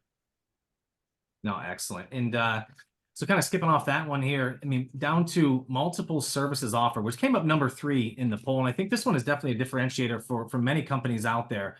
But outside of standard moving services, and this is something Nick and Wanjun kind of touched on in the first session about kind of being a little bit differentiator and doing things just a touch different, but outside of standard moving services, is there anything that you guys are offering at your organizations currently? And kind of examples are, TV mounting, cleaning services, kind of that whole Geek Squad approach, sort of say. But what other services are you offering your clients today? And have you seen any of those services that you do offer as a major value add to your customer today? Yeah, I've seen definitely some crating. It's usually offered by maybe like a third party. They definitely appreciate peace of mind of not having to worry about those types of items on moving day. And then a few other companies that I've worked with have offered unpacking services or organizational services. And those really get picked up by people that are moving their parents possibly into assisted living. They only have a few items. They want everything organized. Maybe there's like a mobility issue where they will not be able to unpack themselves. So they really love the option of us staying until the job is completely done and they are like move-in ready, can sit down and relax and not have to worry about anything like that. So the organizational side of it has been a pretty good hit with the companies that I've seen. No, that's excellent. So again, dropping down number 4, again, willingness to pay more. We already spoke about this one here, transparent pricing. So the more transparent that we can be, our organizations can be, the better chance that, that particular customer or your future customer is willing to pay more. And again, just 90% of customers, keep that in mind to everybody listening here, expect the detailed estimates. They expect no hidden fees. And of course, they want that upfront trans pricing. So to me, it's all in the explanation of the details, as Bo said earlier in the conversation. But jumping down to the last one here, as we're getting a little touchy on time here, but customer service and support. And quite frankly, I mean, me personally, I am way more willing to pay more for anything if I've got that customer service and support side of it. So it's rather surprising that this kind of adds, goes down to the, kind of the middle of the list. But customer service support, I mean, this is critical in today's digital age. So all of us on this call are being compared to the Amazons of the world, as I've always said. So consumers are no longer comparing customer service in like industries, right? So they expect the same service and support no matter where they spend their money. So, and that includes all of us sitting here today. So Bo, Cody, and Carrie, as we kind of wind down this last session here, how are you all building the best service and support for your customers today? And are there any little nuggets that you can pass along to the audience today of, what have you learned along the way with building that best in support and customer service that both your organizations offer? Hey, Ryan, I'll jump just because of a time aspect to hit on this. it all starts and ends with the customers. I started in an industry that was prior to the moving industry that their number one focus is customer oriented, and you have to listen. The consumer is constantly evolving. And I love that point of saying you can't compare your silo anymore. You got to compare the entire customer experience. So having that time to listen, stay curious, see what's leading edge, see what's best practice, but also don't get stuck in legacy practices. You have to be flexible and have the ability to pivot to what is going to take customer service to the next level. And this isn't something you guess at. This is something you listen and research with. The answers are out there if you ask the right questions, hear the feedback, and then make the changes. So. No, thank you, Bo. That's awesome. Again, if you do have to jump here in the next 30 seconds, please feel free to pop off, and I'll round out the session with Cody and Carrie here. But thank you. I appreciate it all. Thank you. Cody and Carrie, any additions to that? Kind of back off of what Bo was mentioning there. How are you guys? I mean, obviously, we know that MoveBees, you guys do a phenomenal job with your customer service and support. There's no question about it. So what's the magic sauce? What's the magic juice? What are you guys doing kind of behind the scenes there to truly, you know, give that that customer that unequivocal, extremely crazy experience that you all provide? I threw some words, I don't even know why I said that, but that ultimate customer experience that you all provide, that's better. Yeah, we definitely make sure that with the companies that we work with, whenever we have a customer that calls in, they work with the same salesperson from start to finish, even though we're covering multiple companies. So if they have any questions in the beginning, we're building that rapport as we're moving through the estimate, pricing them out, making sure that everything is okay with their moving day.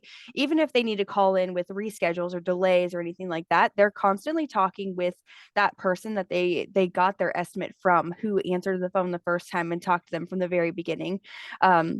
So even though, you know, we cover a lot of companies, they have that personalized experience, and they don't even know that they're talking with someone outside of MoveBee, or, you know, outside of the company that they booked with, because MoveBees makes ourselves a part of that team with every company that we work for. That's awesome. Yeah, and I can jump in real quick. I know we're running short, but yeah, I would definitely say here at MoveBees, you know, we really look at ourselves as lifelong learners, and we're always looking to get better. And I think that's what makes the big difference is we're not settling. You know, we're huge on networking. We love to go to events and just learn from, you know, different people. I know here at MoveBees team, we're really looking forward to going to the Moving Titan Retreats event in March. That's going to be huge. So we are super excited to that. So shout out to them. I know they're doing such an amazing job with what they're doing.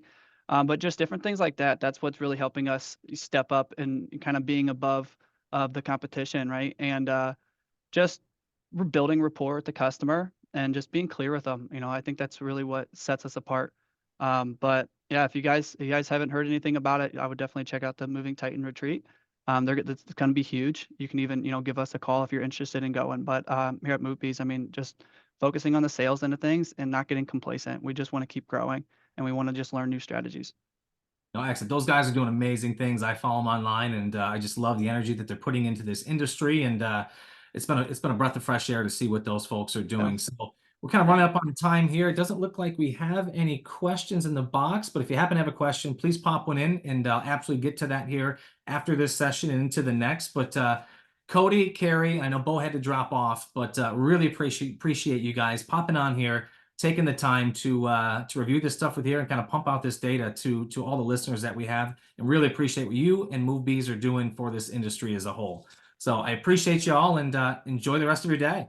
Hey, I Yeah, appreciate thank you for it. having us. I appreciate it. Love being a part of it. Anyone's interested in some sales help, you know, give us a call. We'll help you out.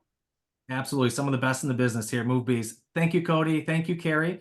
And Thank you. we're going to prep and probably just take a 1-minute quick break before we dive into session 4. I'll be hosting session 4 again. So you all are stuck with me for another 30 minutes, unfortunately. But we're going to have some fun with this one.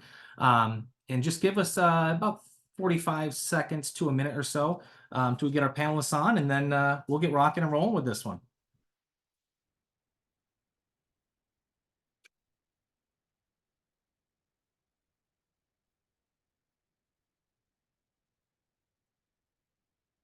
Hey, Felicia.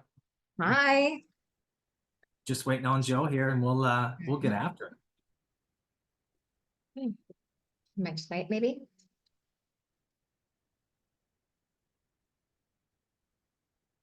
Great job. That was a great session. Thank you. I just always worry about time a little bit, so hopefully I didn't rush. No, you far did too good. through. So Joe You is did on. good. Joe's saying is on, but we can't. Can't see it. Just a couple more seconds, folks, and we'll figure out this little technical piece here and get Joe, the New York mover, on here. You need to be carrying one of these. Little stress truck. We are live. Oh. Sorry. Yeah, stress balls do come in handy in the moving industry. And I'm sure a lot of the folks that are listening or on the call right now, I'm sure there's a stress ball at somebody's desk, no doubt. Actually, Yeah, pop it in the chat. If you have a stress ball on your desk, I would love to. we want to know. I want to see pictures of Alicia them. wants to know, do you have the stress ball or not? Joe, do you have a stress? Do I have a stress ball? Let me see your stress ball, Joe. Excellent. There it is. Oh, Lord. Oh, it's my V. Yeah, see, we had these ones made. Stress trucks are essential. Love it, Joe. Stress trucks. All right, guys, let's get after here because there is one more session today, and I'm really excited for this one. I feel like we've got some amazing people between Felicia and Joe here, the New York mover, to basically kind of guide us through this session here. So welcome everybody to session 4 of Moving America. So I'm Ryan Marsh again. You're stuck with me for another 30 minutes. Your moderator, and I'm super excited to introduce our panelists today as we dive into how do your customers want you to communicate with them so you can continue to deliver an amazing customer experience. And we've got some of the best here on it. So please welcome our panelists. We have Felicia Yu, the Northeast Director of Business Development for Bud Van Lines, and always brings such a major smile to the table. She's always smiling. I love it. And then we've got Joe Carbone, Chief Executive Officer of the New York Mover. So I'll give you guys about 30, 40 seconds, if you don't mind, just a quick intro, and then we'll dive right into this. But we'll start off with you. Ladies first, Felicia. All right, thanks, Ryan. Thanks for having me here. Again, I really appreciate everything that Supermove is doing. So again, I'm Felicia Yu. I go by Fee. I come from my operational background. I was a truck driver. I still have my CDL. I've now been the Director of Business Development for the Northeast for about 13 months now. So happy to be here. Excellent. From truck driver to boardroom. We had a podcast on that a while ago. It's one amazing story that you have. So Joe, how about you?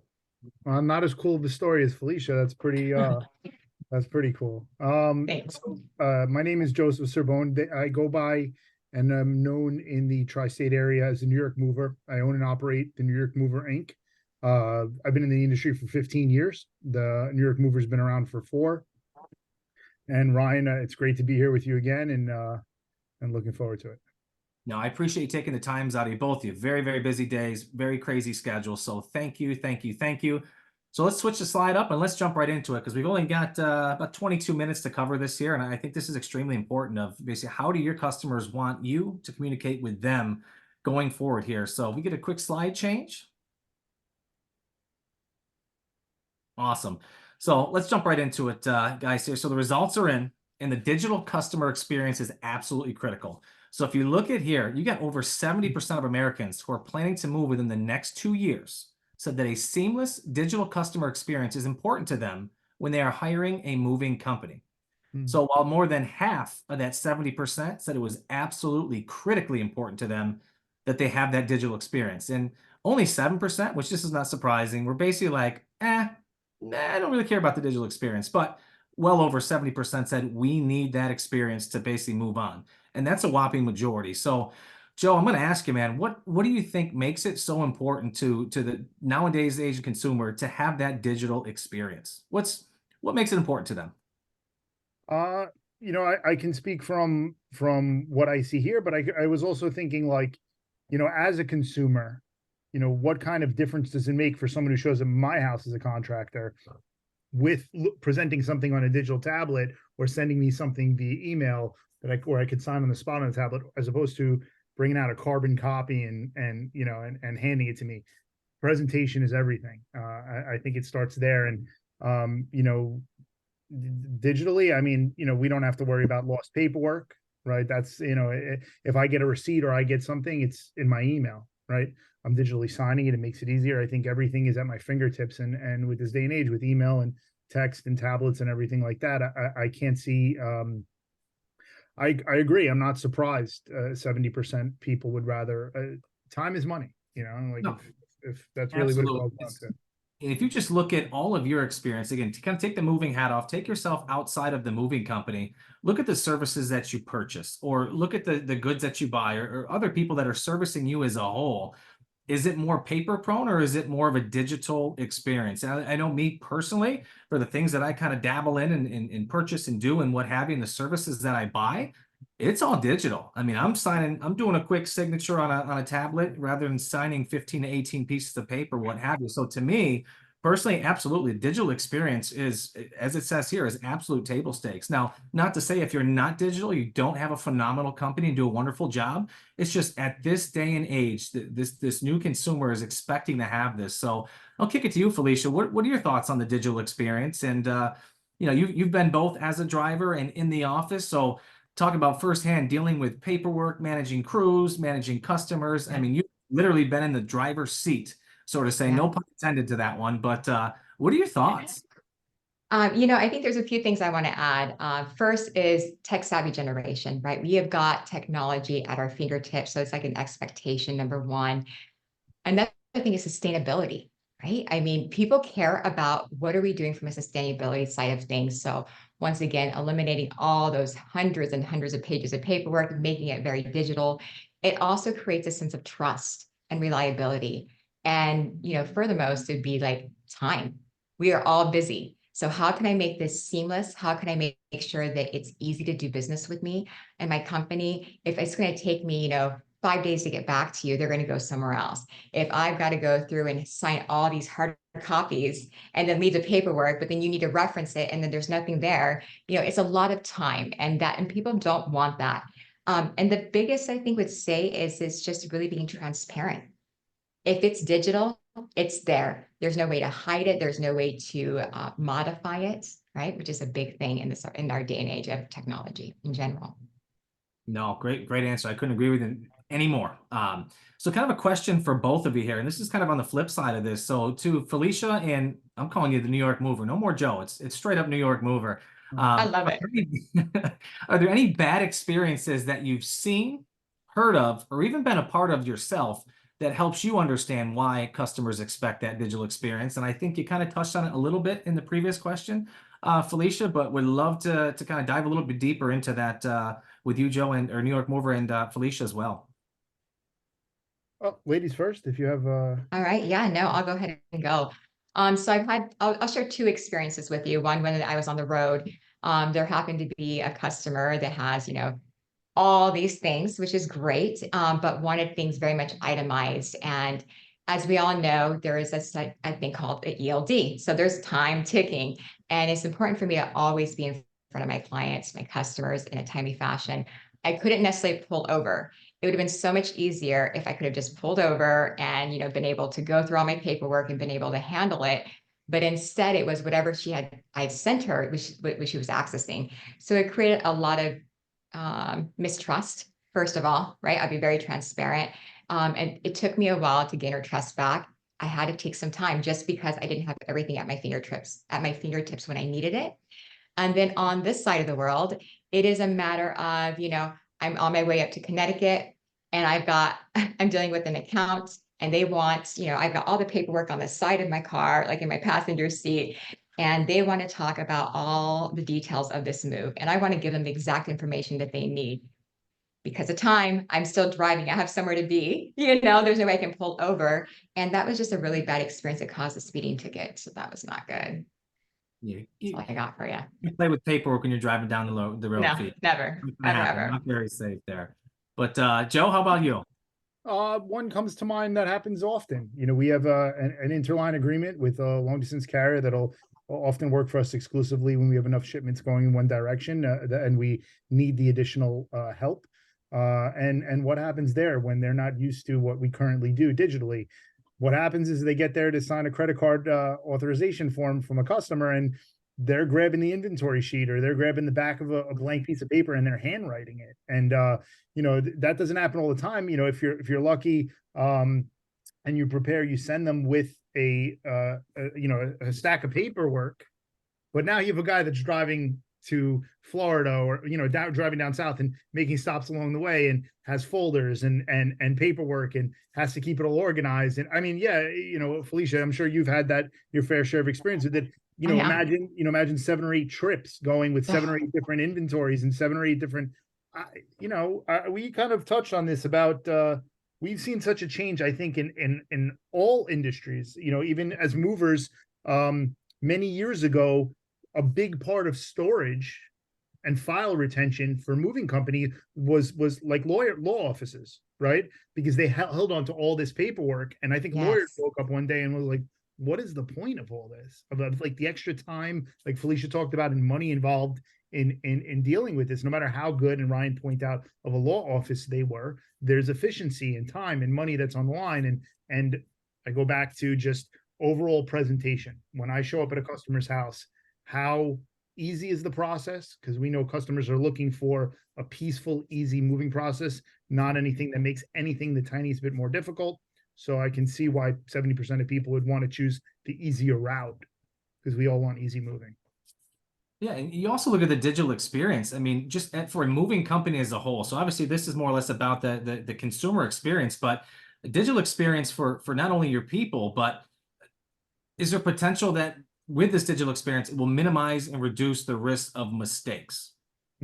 Have you seen that? I mean, Joe, I know you're really in the digital world, and Fee, you are as well, but have you noticed, since Joe, you went from kind of the pen and paper piece over to the digital experience, have you seen lessened errors when it comes to paperwork and more precise, like on a local move or what have you, like instead of, missed handwriting. So, hey, did they stop at 6 o'clock at night or was it 8 o'clock at night? Like, I'm not really I can't read handwriting. So in your experience as, obviously being in front row seat, have you noticed any difference, kind of going from one route to transitioning to the digital experience? What you already mentioned, some of them. I'd also give you one that we all have heightened sensitivity about as movers in New York State, and I know this is the same in other states. It's just it's called a little bit differently, but we have the summary of information for shippers of household goods.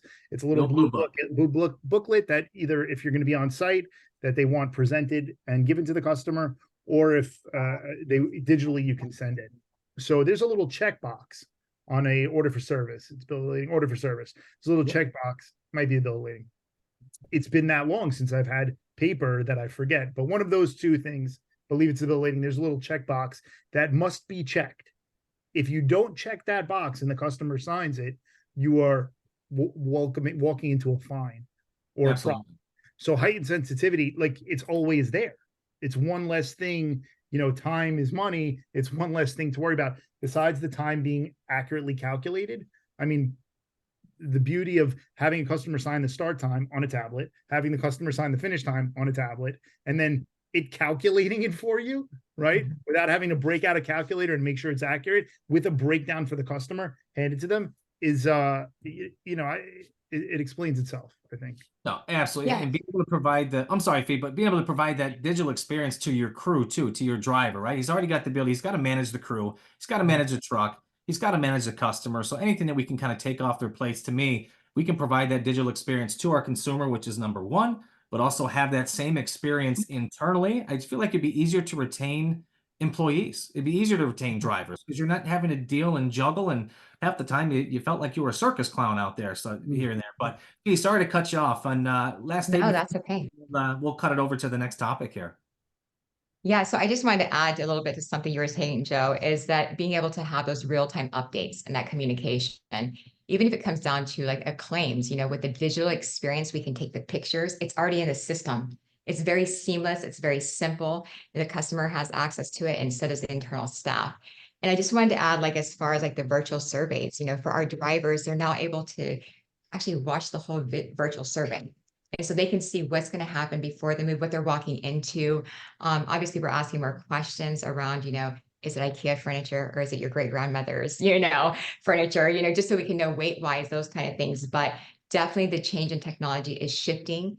And we've got to, as a moving companies, we have to be aware and we have to respect it. and just learn how to utilize it to reduce, you know, some of the issues that we're seeing ongoing. You know, Ryan, one thing I thought about, we took the digital experience of the software we're using to the next level. Because Felicia had mentioned pictures. So we actually made a little adjustment where we now can do pre-trip and post-trip inspections when we open the software. Yes. Like Yes. that was for me a game changer, because now Yes. DOT back to heightened sensitivity, Oh, but yeah. before the guys even start the day, and Felicia, you know, going Oh, through I do. a checklist, right? And having to log your mileage and stuff like that. So you Mhm. could put the start, you could put the mileage at the start, take a picture of the front of the truck, the cab, the box, the back, the front, Mhm. check off if all the different things are working or if there's anything that Mhm. needs to be fixed. And you have pictures, right, of all four sides of the truck, inside and front, which was also a money saver for someone in Yes. a administrative position, because damages, somebody brings back a damage on the truck, you know where that damage came from and where it happened. And we do a post-trip inspection where we take pictures around it. The process maybe takes 5 minutes at most in the morning, and the end of the day, digitally, no more paperwork. No, Joe, you made an amazing point. I mean, obviously safety is absolutely critical. I mean, you can do all the moves in the world, but just that one hiccup, that one mishap of not doing that pre-trip. I mean, obviously you're not going to only have a disgruntled customer, but you could potentially upset your entire organization to the point if there's an accident or what have you. So I love, for the folks that are on, pop in the chat. Are you doing basically what kind of Joe, the New York mover, said? Do you have some sort of, not going to say pre-trip ritual, but obviously everybody should be doing pre-trips, right? But are you, digitizing that experience for your crews as well? I love to hear that in the chat box as we move on to the next slide here. And this one's going to be interesting, right? So we just spent about 7 minutes talking about, that kind of digitizing the experience, but yet customers still want to call you, right? So, and this makes perfect sense. Like, am I surprised? Absolutely not. So if you think, we as moving companies, again, I know I've mentioned Amazon a few times here, but we are not Amazon when it comes to the consumer purchasing our services, right? So consumers, when it comes to moving, still want that human element and touch along with it, Fee, and there's nobody that does it better than you. So when we asked Americans basically, what is the preferred method of contacting a moving company for an inquiry? 60% said that they still want to call you directly. So yes, they want this digital piece and digital age, but yet they still want that human contact, which that's what moving is all about. And that's what got me in the industry 13 plus years ago. And that's what continually keeps me in the industry, is just how awesome movers are and the people that we do move. So obviously 60% want us to, as you can see here, make the call. They want to call into you, followed up by online booking forms and email. Email in the moving companies is, kind of coming in at second and third here. But also don't sleep on social media. We heard this in the first couple sessions today. Social media is an avenue that is continuing to rise amongst the younger generation. So although I think part of this here is, you don't see a big spin on social here, just because how many moving companies are truly leveraging that and on it. So I do. This is one I kind of want to ask, both of you here. Open it up to both of you. What can moving companies do to enable their customers to call them? And a few examples that I think of, and we heard this on session one, is basically a professional, a Google business page with a call button, right? So when they go ahead and search your company, when they're searching Bud Van Lines, or when they're searching the New York Mover, can they just hit a simple button, click to call? Or do they have to kind of meander and follow through? How easy are you making it for them to call? But also same thing on your website. Is there a click to call button or a link for a mobile? And again, I'll repeat the question again for you both, but what can moving companies do to enable their customers to call them? So I'd love to open it up to both of you. Felicia, or you want? Yeah, I'll go ahead and take this. So I know that at Bud Van Lines, we are ongoing some changes when it comes to our digital side of the world. I can't necessarily share what those are currently going to be like here in the near future. But I will say in the meantime, what we are doing is our response time is within an hour. So we try to drive as much traffic to our website as possible. There's a request a quote, which then goes into, the normal channels they would go to. And it is vital, like internally, that we do respond accordingly. And so there's multiple teams are involved there. Eventually, we're going to have a better digital experience for the customer, but all of our do's and don'ts of moving are on there, right? As far as the vertical surveys, the evaluations portal, and things like that. As time progresses, you will see more different things there. But being able to be transparent once again with our customers is important. But all I know is I can say that People want the control, right? From the technology side of things, they want to be able to control that aspect. But we are in the business with humans, and people still need to know that it's their stuff that we're going to be handling, and they want to trust us. So to be able to put a face with a name, and so thank God for video. At least they have got that portion. They feel more confident doing business with us. No, spot on, Felicia. I love it. Absolutely love it. Joe? Yeah, I find it interesting. I'm looking at the breakdown, and I couldn't agree more. Just looking into our current, like, I don't know if anybody, you know, in the chat has any different experience, but if you have all these things available, and I consider what percentage of them is coming from calls versus if you go all the way down to direct message on social media, it's spot on accurate. It's very, very accurate. Someone just talked about text being the majority of the customers, and I think asking them which method of communication they prefer is absolutely imperative. But I think we're talking about the first contact, right? The time we get to ask them how, and before we get them booked, you know, and I go back to, you know, moving is one of the top 5 most stressful things people will ever go through in their life. I think it's up there with divorce, getting audited by the IRS, right? Maybe getting your teeth drilled, right? Death. Moving is up there. It's really close on the, you know, it's a very stressful. So of course it would make sense that Gen Z, you know, Gen X, millennials, a lot of people would still prefer that method, the human method of hearing and, you know, all your senses. I mean, I guess you can't smell or see, but, you know, and I look online booking form. So we do have that on our website, which is here. And I don't know if you can see it, but nope, that's back to MoveBees because I was checking out MoveBees. So we'll go here. You know, we have the online booking form here, which is, I guess, what they could mean by this is a quote form. You know, we don't go as far as to allow an actual booking. And I think maybe that kind of, that means like an online quote form. I would assume, I could be wrong. We have the click to call feature right at the top of our website. I'm supposed to, and I'm noticing, oh, I do. I have it down here. It follows along. So as they're scrolling, they could always find a place to click. Interesting. You talked about direct messages on Instagram. One of the people that supports me in our social media journey sent me a reel that he thinks we should recreate, and I thought it was brilliant. And it's centered around all of our DMs that we get from clients looking for, you know, so but it is a very small percentage in comparison. It is correct calling, you know, I believe making yourself available in all of these different you know, all these different ways are what's going to be as effective as possible in our closing ratios. I think ultimately, yes, 60% want that call. We all have phones. We can pick those up. And I think the online booking form, Joe, just to kind of clarify that, I think it's just that kind of online inquiry. Right. I've never been a big fan of a customer popping on a website and just booking a move without seeing, hearing, touching, what have you. I think it does happen today, but again, not my personal preference. But yeah, you really got to kind of check the boxes on all 4 of these if you want to truly compete and you know, get as much as you can get at this point in time. So I do have a question for you, Joe, because I know you're the social media man. As you can see, millennials and Gen Zers were basically also the most prominent generation for preferring social media direct messaging as a way to reach out to you and your moving company. So is this a channel that you use today? And when do you think movers should consider opening their doors there to start that interaction through those direct messages?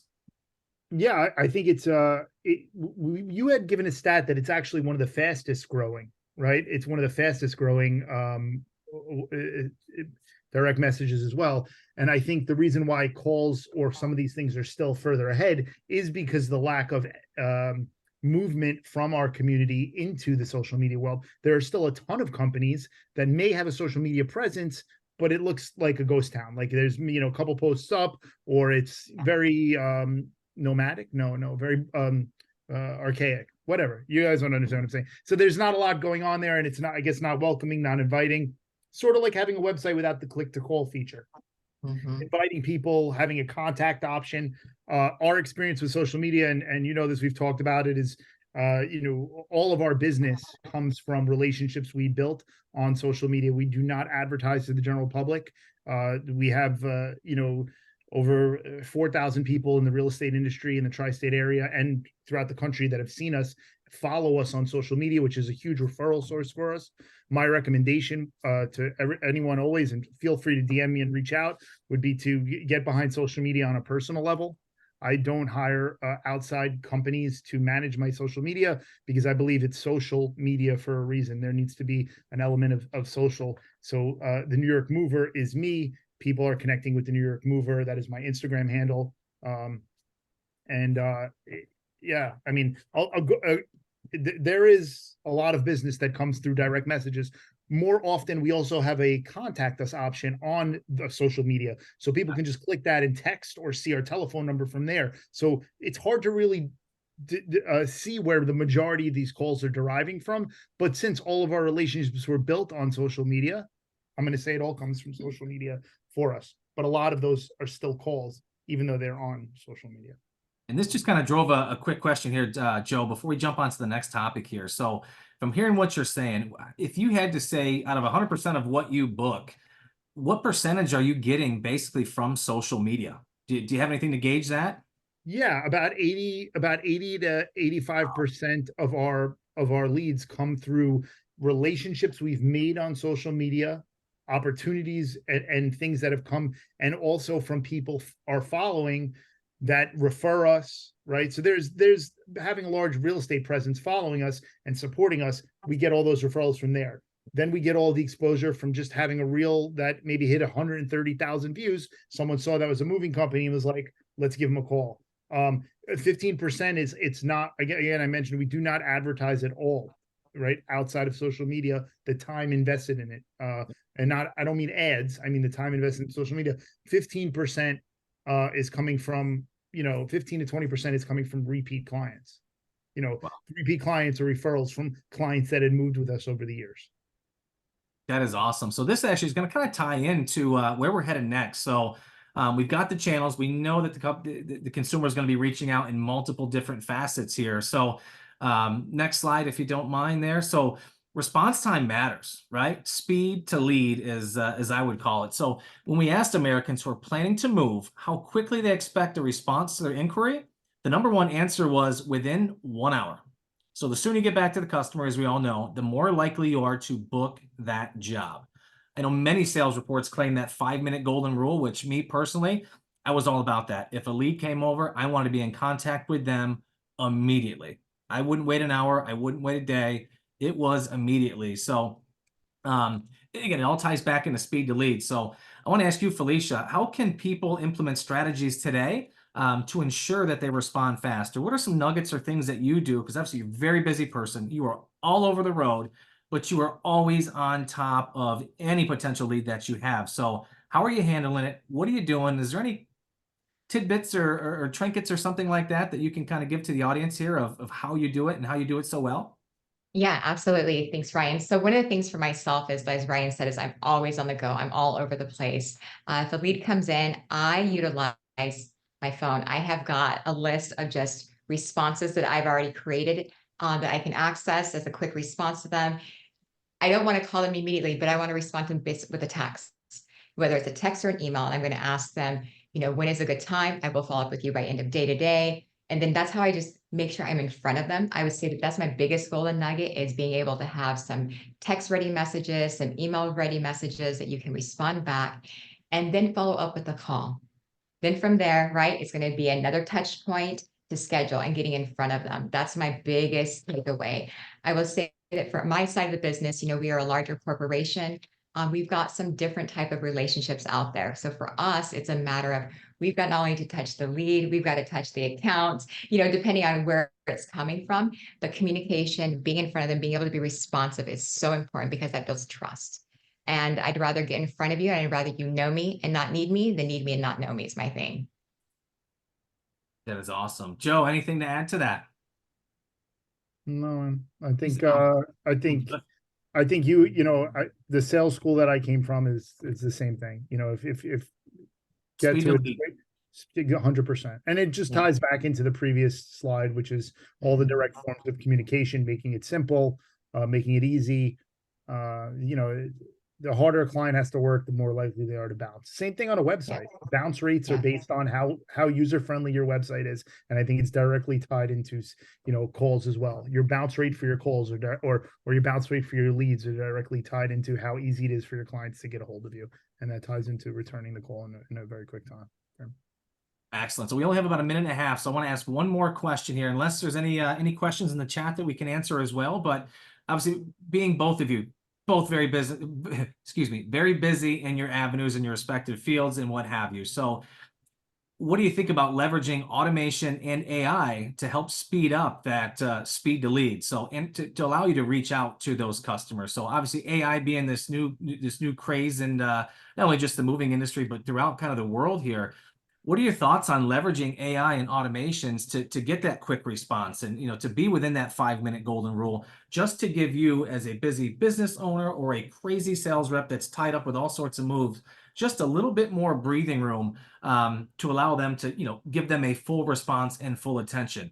What are your thoughts on leveraging that to, again, to get that quick response, just to give the ones that are super busy, just a couple extra seconds to kind of collect it all and then regroup and get back to that lead? May I, Ryan, I don't mean to, I'm so grateful you guys had me Wait, here. so yes, you have to roll. I do have to roll. I'd happily answer that question quick and then bounce off if that was okay. And I'm sorry to jump in front of you, Felicia. My mother raised me better than that. I just have another call to jump on.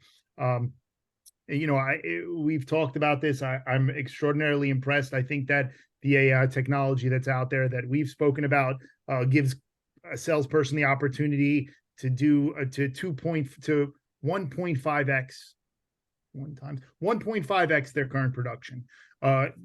We spoke about a sales rep being on the phone and AI listening on the phone. And as we're taking the information on speakerphone, driving to work about where they're moving from, where they're moving to, what date they're moving, that this AI is creating an opportunity, or in whatever software it is, generating a lead that's we don't have to do the data input. It's doing it and listening in on the phone call. We have that experience when you and I do Zoom calls. There's an AI that listens, not nearly as far advanced as what we spoke about, the ability to generate leads without having to, just by having the conversation and not having to do the double entry. To me, that would be like, you know, next step is the ability to walk around and take an inventory from a customer, but don't have to write down the inventory or put it in the tablet. The AI is listening and puts it in the tablet. For me, that's a next level. You know, you could start to save a lot of money that way and produce at a lot higher rate.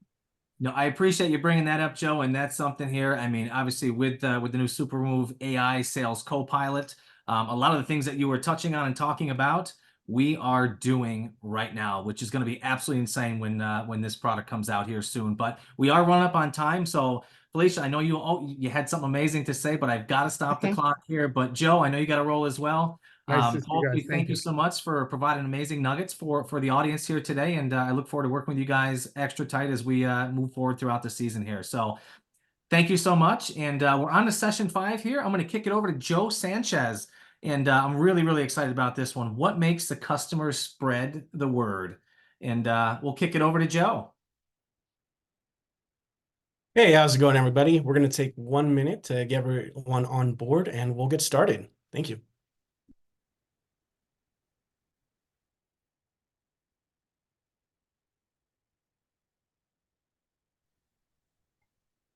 Hey, Angie, how you doing?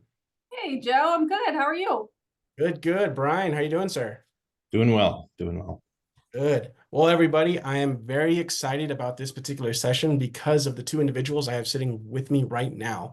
I'd like to introduce the 2 here. We have Brian Hassan. He's going to be the CEO of Wayfair and Apex Moving, as well as the president of the NYS Movers and Warehousemen Association.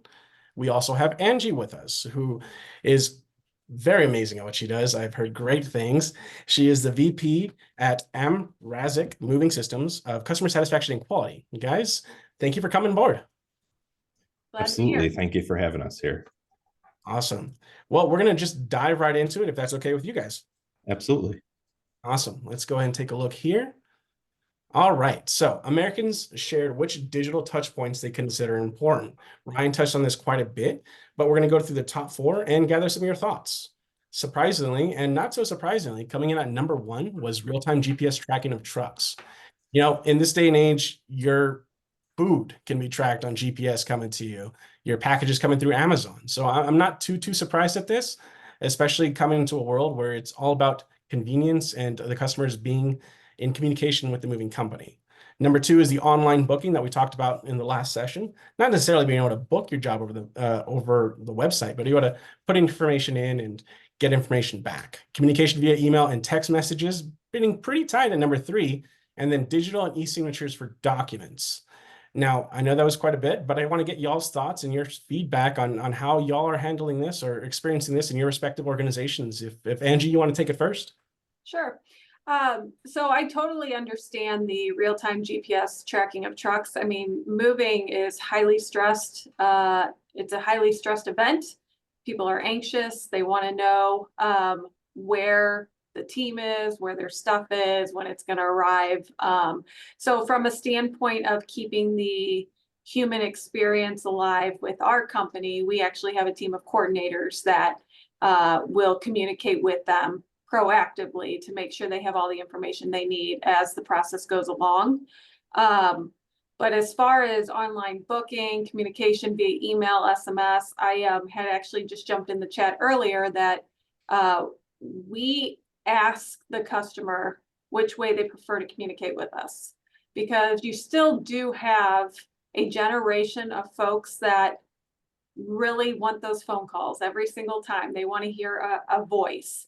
Whereas for me, I want to hear the voice on the front end, what we just talked about in the last session. I want to book with a voice and I want to get all my information with a voice. But then I'm okay with the text messaging with updates as we go along, or emails or whatever that may be. So you really got to hone in on what your customer wants, not what's best for your company, what's best for the customer. And you have to be able to provide those solutions to them. And, you know, the digital e-signatures and whatnot, it's the same thing. I would say 99% of our customers are absolutely A-okay and prefer the e-signatures. But again, we still have a section of individuals that we do move that they don't either have email or they don't want to do that it scares them. And so you have to be able to provide that solution as well with the old school paper, bring it out to them, have them sign it. So that's kind of how we handle it here. Awesome. I love it. I remember, so I've worked in 2 to 4 truck operations and 20 plus truck branches. And no matter which operation I was at, I can't tell you the amount of times, 7 a.m., 6:30 a.m., I'm getting the call. Where are my movers? Where are my guys? What are they doing? And being able to have that built in just alleviates so much of those morning calls and daily tasks. I definitely am a big advocate of it. What about you, Brian? Yeah, and I think setting clear expectations of when the mover should arrive and having your dispatch operations locked down enough that you can consistently get to that. Obviously, letting the customers know where your trucks are is a big help. But still, if they're not there on time, they might still be wondering what's going on, right? So setting those clear expectations and making sure that you're consistent on how you dispatch is, I think, a big priority there. Obviously, the more information we can give the customers, the better. They're not always going to read it, right? Like they're not always going to consume it, but the more we can try to give that information to them, the better. So real-time GPS truck tracking, allowing them to book online. We kind of like a little bit more structure around making sure that we have the ability to lock in their items and their quote, but up until a certain point, we allow them to make adjustments and things like that. And, we, like Angie, we also ask our customer, hey, how do you want us to communicate with you? What's the best mode for you? And we just put a little note in their account and try to communicate with them in their preferred mode of communication. So I think that's very helpful. Another thing is that we hear here is, a lot of customers are like, man, you're the only company that's answering the phone or will call me back. And so I think that the bar is not necessarily as high as it should be for moving companies. And just being there, being available, answering the phone and getting back to a customer quickly will set you apart from a vast majority of the moving companies in your market. Oh, I absolutely agree. I reach out to moving companies daily, and the amount of times I've left voicemails and not even a call back, I could be a potential customer is huge. And so having those moving companies that maybe they don't answer on the first call, they're calling you right back within 5-10 minutes. That's a Yeah. huge quality service. That you're right. The bar isn't quite there, but it should be. Yeah, for sure. Well, let's take a look at what we have next here. So, staying connected with your happy customers. When you give that coveted 5-star experience to customers, this is what Americans voted that they're most likely to do. It's kind of comforting that number one comes in to tell your friends and family. Coming from a moving company that we started at 0 trucks, getting up to 5, the biggest, marketing that we could have done wasn't billboards, radio ads, Google. It was word of mouth referrals. People trust their people. Coming in number 2 was being a repeat customer for them. Number 3 was tipping your moving crew, and then writing an online review for your customers. I'm actually very excited about this segment to see how y'all, especially Angie, I actually noticed today that y'all are at 1,234 reviews and at a 4.9 on Google. How are you connecting with your customers, making sure they're happy, and getting them to leave a review? So it actually starts on your docs. So you've got to get the team buy-in, right? First and foremost. I mean, that's going to be the top thing that you have to do before you even send them out to the job, or before your coordinators even communicate with the customers. Everyone's got to be bought in, and the buy-in for us, it's an experience we're delivering. It's not a relocation. So regardless of if we're doing a long distance move, a local move, a commercial move, it's an experience. Okay. And people that go on vacations have an experience. And when they have a great vacation, they come back, and who do they tell? They tell their friends, they tell their family about their experience. Well, it's no different in the moving business. You're delivering an experience, not a relocation. We're not in the moving industry. We're in the people business, offering a moving service. And so once you get your team bought into the experience that they're providing, then they're going to go into that with wanting to make an impact on that customer. And when you make an impact, positive impact, that's going to fuel the flame for that customer to do all of the things that you see on the screen right there. Tell their friends and family, do business with us again, tip the moving crew, the online reviews. That's huge. We talked about it a few sessions back about the Google searches. And I don't think as a moving industry, people spend enough time building up their reputation via Google. And it's not just getting a 5-star review. It is putting that customer out there to where they want to talk about their experience for the world to see. So any potential consumer who looks for a moving company now in your area and you pop up, they're going to read the novel that all of your customers have wrote about your company. So it starts on the dock. It's got to start with the team first. No, I love that. The fact you hit it right on the head. We are in the people business because that's what we're moving. People, their lives, their belongings, and creating that 5-star experience in a very stressful time. It is huge. What about you, Brian? What do you have, sir? I think Angie has a great point. It starts on the dock. And one of our industry friends, Ed Katz, is, when he talks about things, he's always like WIIFM, I think is what he says. So what's in it for me? And with your crews, the better service they provide, the better tips they're going to get. So if they want to make more money, they want to provide better service to help maybe get them motivated a little bit. Talking about those tips, I think is helpful. The other thing that we do starting at the dock is we hire for customer service. We don't hire necessarily because you're a good mover. And my philosophy on that is almost none of our customers are going to know the difference between an okay mover and a great mover, but 100% of them know the difference between somebody who's good at customer service and somebody who's not. And so if we can get good movers who are great at customer service, the perception from your customer is going to be that you're excellent. And I think that, if you have a really good mover who's kind of grumpy, they're going to hurt your reputation. So I think that hiring kind people that are have a heart to help people, if you start with that, you're going to be successful when it comes to getting reviews. So I would say that to me, those are important things there.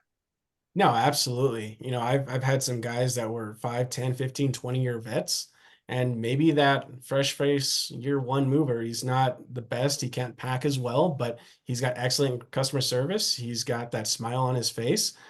They tend to be a little bit more successful, you know, in my personal experience. Yeah.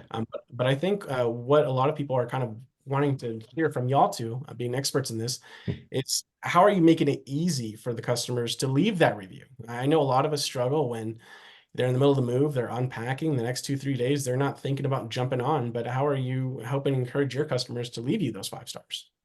Yeah, so we have a QR code that was created years ago that is on like a business card, but also on our quality control form that every crew goes out with. And so on the form itself, customer has to sign that form, and right below that is a QR code they can scan that takes them directly to the 5-star to leave a 5-star Google review. They can opt to leave it on Google, Better Business Bureau, and or Facebook. We also work through a platform called Podium from the office. So the text messaging platform, which will deliver review request to the customer. So we can shoot them that via text messaging too. In the event they don't want to leave a review, because we do have that happen sometimes, they don't have the setup through Google or whatever the cause may be. They simply call in to me, and they'll let me know how the team did. So that will count towards the review. We bonus our crews out for the reviews that they bring in. So it's a little incentive for them as well to an extra addition to do a great job. So just little things like that, you know, you got to engage the crew with the program. It's one thing. I mean, we would hope that everybody just comes to work and wants to do a great job. Like that's our hope, but it helps if you can add in a little incentive for the crews to bring in those reviews. And they're not begging for the reviews. They know they're not going to get a 5-star review if they don't do a great job. And so they go in with the mentality, we got to over deliver today because we want to get this review. So. No, absolutely. And I think that's one of the most effective strategies I've implemented myself is bonusing out the drivers on getting those reviews. We used to have these competitions where we called them our happy customer photo, where the guys would take essentially a selfie with the customer, the truck, and getting everything unloaded and, you know, building that kind of reputation and uploading those into our Google My Business or our website was huge because we're showing actual customers. What about yourself, Brian? Yeah, so when we close out our job through our CRM and when the guys have the tablet, the customer automatically gets a text with the link to post the review. So that helps right there. Once again, for us, it goes back to the crews. We've tried many different things over the years of trying to encourage the guys to get reviews. And I remember a few years back, it was we had a bonus points program for them, and they would get 20 bonus points, and that would turn into dollars. And it was kind of a thing that happened at the end of the month, and it worked for a little bit, but then it kind of lost its luster. And what we've kind of transitioned to now is we have a weekly crew meeting with the guys, and I just go to the bank and get stacks of $10 bills. That's cost me half as much now, but a $10 bill and a high five and kudos in front of all their peers go a long way. So we read the positive reviews to the entire crew. We give those crew members one at a time. We call them up, give them a high five, hand them their $10 bill for each review.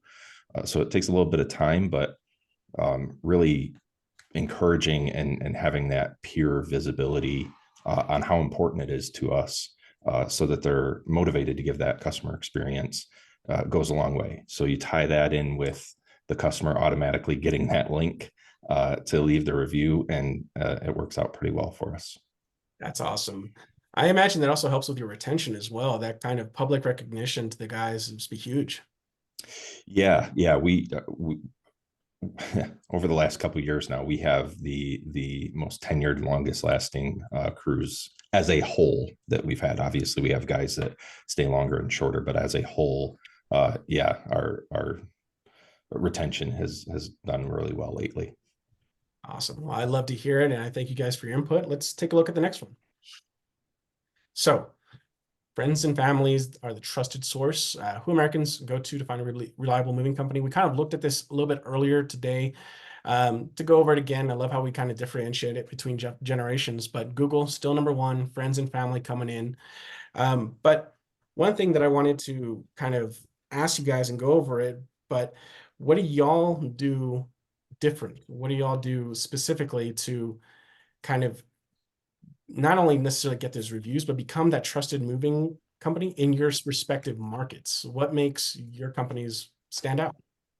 Well, I think what's most important is you have to follow through on what you say you're gonna do. And so I start with the sales process.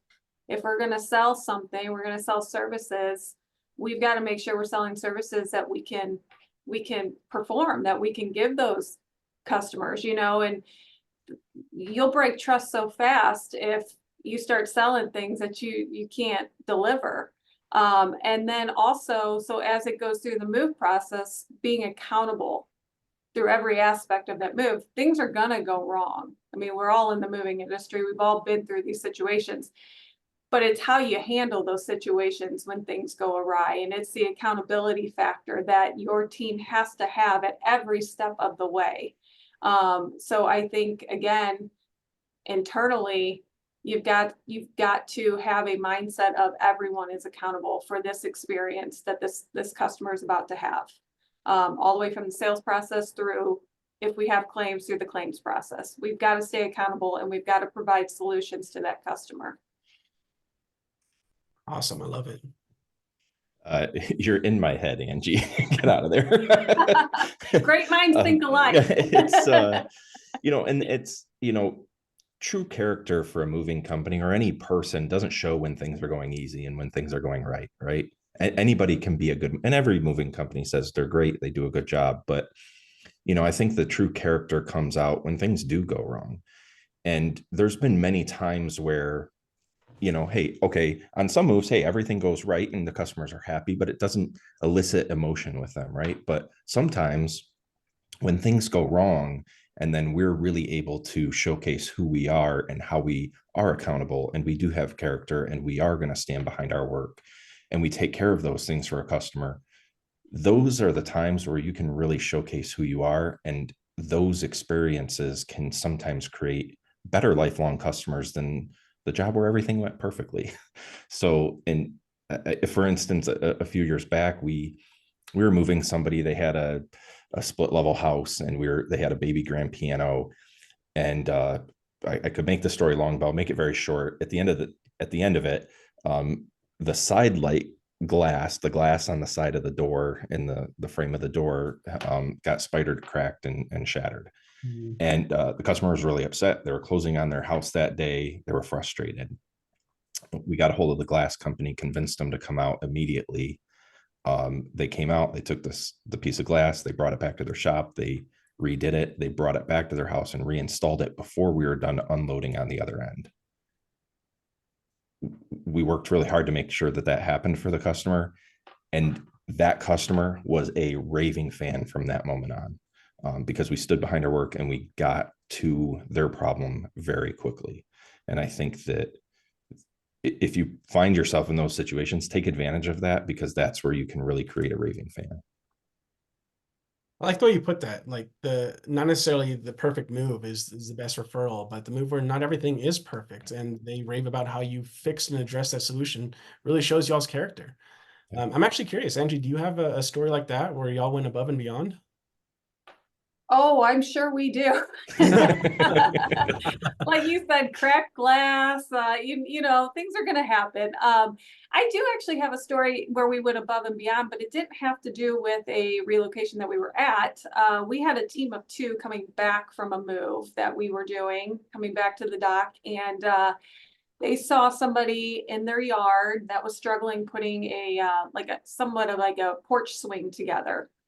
And they pulled over, got out of their truck, had their tools, went over and helped this customer free of charge. Not even a customer, helped this person free of charge to put the swing together, came back to the dock. Well, that person called in to our president to let him know that these 2 individuals did this for them, and that they would recommend our company to anyone. And they didn't even use us. They weren't even they weren't even a relocation customer, but that's how like those little things, as long as you're wearing the name, you know, you're wearing the uniform, you got to make an impression on everyone you meet. So yeah, that was a great experience for them. No, I love it. When you say that, you know, we've had so many little stories, I'm sure if you've been in the industry for a while, where just you wearing the t-shirt and doing something not necessarily on the clock is huge for you and your company and your personal brand itself. One of the questions that I've been getting here in the chat as well that I'd love to get your perspective is, when is the right time to ask for the referral? Yeah, so we actually do, we have two ways. So we have a, through text messaging, as soon as the move's completed, we send them a basic, would you recommend our services? So we go into a little more personalized message, but ultimately the question is, would you recommend our services? They simply reply back with the yes or no. Sometimes they leave us more messages than that, but so that's immediate. That's immediately after the delivery's completed. We've had our last communication with them on delivery day. Would you recommend our services? Our long distance customers, because we are an agent for United Van Lines, they do receive a survey as well about 3 days after the move's completed, to which again, they are asked a multitude of questions, but essentially, would you recommend a Mrazek moving in United Van Lines? Are you getting more of a response on those same day text messages or the ones that are 3 days out? Same day. Same day? Okay. Yeah. That makes sense. Definitely. It's right there, right when they're present. What about you, Brian? For us, it's more of along the lines of the drip campaign, post move, just once again reminding them that we're there and that we love referrals. We don't currently have a strong referral program for past customers, but is something that we're looking at. Perfect. Do y'all simply send it the one time, or are there reminders afterwards?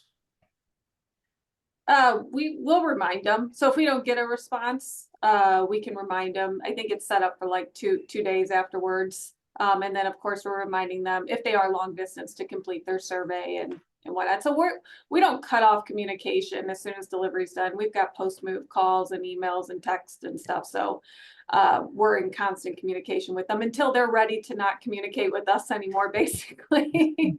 But you know, we do have a high what we refer to as agent referral. So we bring in those leads, whether that's through our social, whether that's through, we get a lot of referrals from previous move customers. And so, yeah, so I mean, what we're doing is working. How much of your business would you say is those referrals or repeat customers that you're getting? I would say from a referral standpoint, on residential, I'd say it's probably about a 60%, versus we also have programs through United Van Lines and whatnot where we get leads generated to us. So we definitely trend on the higher side of agent referral business, so our own referrals. Awesome. Brian, you want to add anything, sir? No, that's I think Angie did a good job on that one. I feel like she's got all of the messaging right before we do. Yeah, no, they're on point with all of that stuff for sure. Okay. Well, if you guys had to give any specific one piece of advice to moving companies out there that are struggling on their end to get the referrals and get the repeat business, what would you give them? Let's say they're on the smaller side. Brian, I'm going to let you go first.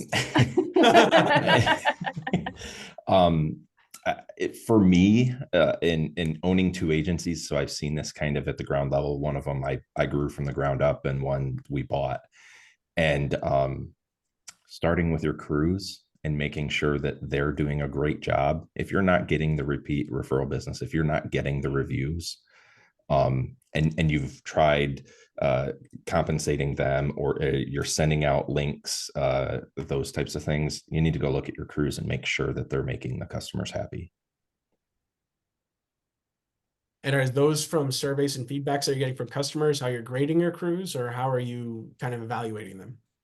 Yeah, well, if you get enough reviews, if your crews are consistent enough of getting reviews and you have crews that are not, or you just don't get a lot.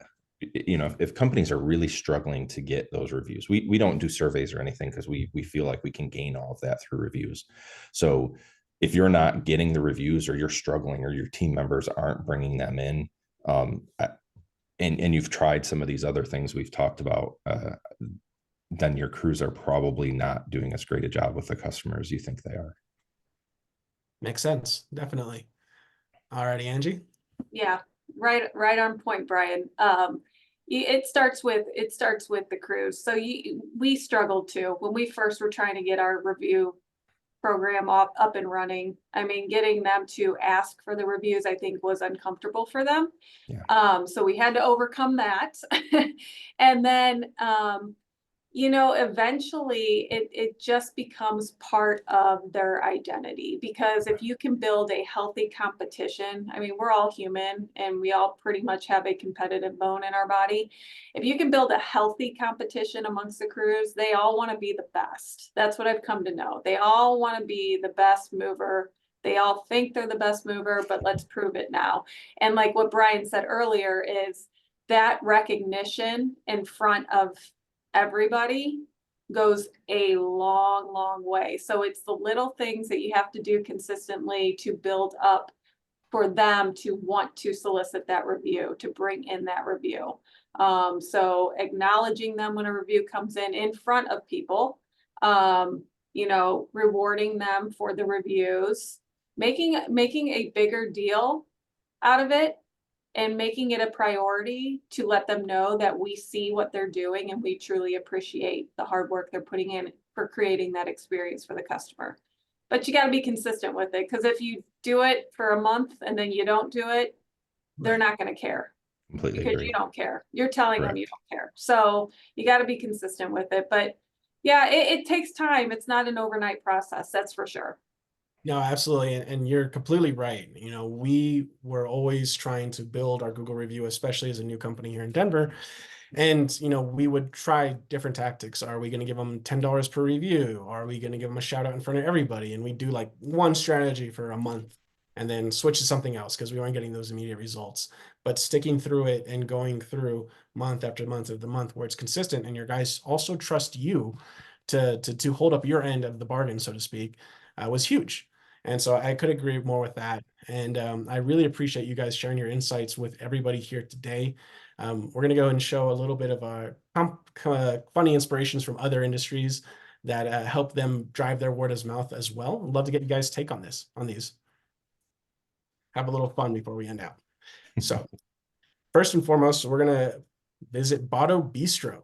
So these guys are in 2014, Botto got tired of getting his, you know, 1-star reviews of his pizzeria. So he started a new campaign where every 1-star he got, that customer would get 25% off of a pizza. And at the end of the month, whoever had the most sarcastic, funniest 1-star review would get a free ticket to their cooking classes. Business boomed for him by getting these little tactics, and his Yelp page has become pretty funny just looking at those 1-stars. But, you know, being able to make fun of those situations, I believe was huge for him.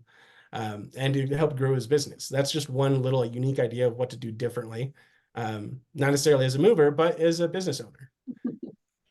Number 2, Newtown Dentistry is a little more on the cuter side. So going to the dentist as a child, you know, it's scary, it's not comforting, but these guys decided to deck out their entire office, make it a lot more kid friendly, have them even playing with stuffed animals, giving them dentals, was huge for his business, grew his word of mouth almost overnight, and becoming pretty dominant in his field as a dentist. Final and last little tidbit that we have was Holiday World and Splash and Safari. I'm not sure if you guys have experienced it, but these guys have a unique business strategy where they have unlimited sunscreen throughout the entire park, and that they also do soft drinks are free for everybody. So if you actually look at their reviews, all anyone can talk about is the free sunscreen that they come in with them and their kids and their families, and just getting that plastered on and saving on costs. You know, little unique ideas like these really drive home who you are as a company and as a business. One thing that we did when we first started opening here in Denver, Your Neighbors Moving and Storage, is every apartment job we had these little welcome home gift baskets, so to speak. And honestly, they just had the things that you would normally forget when you move into an apartment. Things like a roll of toilet paper, hand soap. We even had those magic erasers. So in case there was something that accidentally got scratched while we were there, just pull out the eraser, erase it off. Little marketing, little things like this really prove and show the difference between you and other moving companies. Want to give y'all one last little tidbit before we kind of close out here, but what are some of the fun ideas, especially you, Brian, when you first started out from the ground up, that you did to get yourself out there? Well, I love the dentist one. I think that's great. I think for us, everything we do, I want to tie humor into. Because if our advertising doesn't get somebody to come make a purchase from us, I want it to make them smile at least. So with us on the backs of all of our trucks, our shirts, everything, there's something funny. So, we've trademarked just a bunch of grown men playing with dollies. There's jokes on the back of our trucks, on the back of all the shirts that we do. And our branding is very consistent. So anything we do, whether it's a truck, a shirt, the website, it all looks similar. So, we have brand consistency, which I think is important. So for me, I like to make people smile. I like to make people laugh. And people remember our brand, and the number of times our guys, whether they're annoyed about it or not, but that they get stopped and want to get a picture or take a picture of the truck or whatever. To me, that's how we get remembered, and that's how I want to be remembered on that. I love that. That's awesome.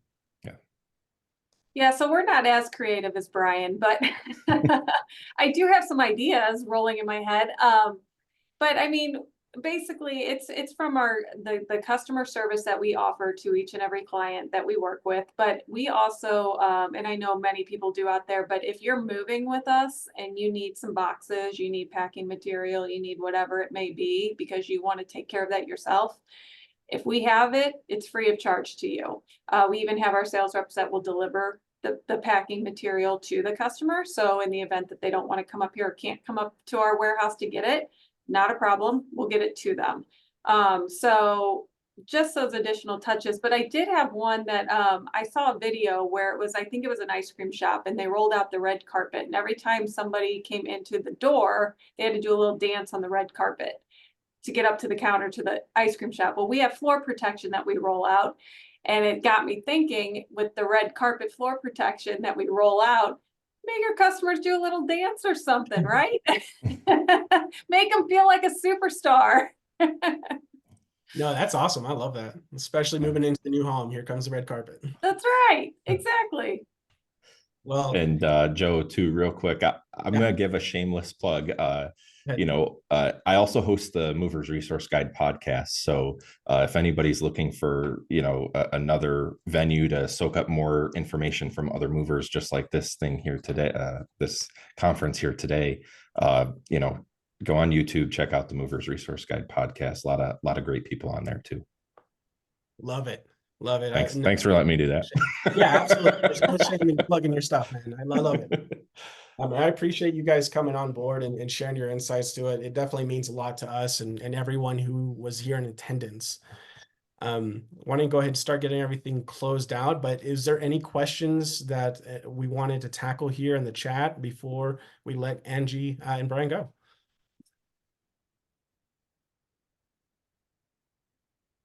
Let's see. No, it looks like everything is good to go here on our end. Not seeing anything, but I wanted to go ahead and let everybody know on the podcast, just a reminder, webinar, that we are going to be releasing the Moving Experience Report 2024 to 2025. It's going to be sent out to you guys directly in your email. And as we come to an end of today's webinar, I want to just express my sincere gratitude to each and every one of you guys for participating. Today, we dived into a lot of different dynamics in the moving industry, explored different strategies, innovations, and insights. I also want to thank everyone who was a speaker for today. Very heartfelt thank you for you guys. Your insights are truly enriched our understanding of the evolving landscape. And again, to our attendees, thank you for your active participation, thoughtful engagement throughout the session. Your questions and contributions have added depth to our discussions. As we wrap up, I encourage you guys to stay connected with us and explore further resources to help out you and your moving company throughout your journey in the moving industry.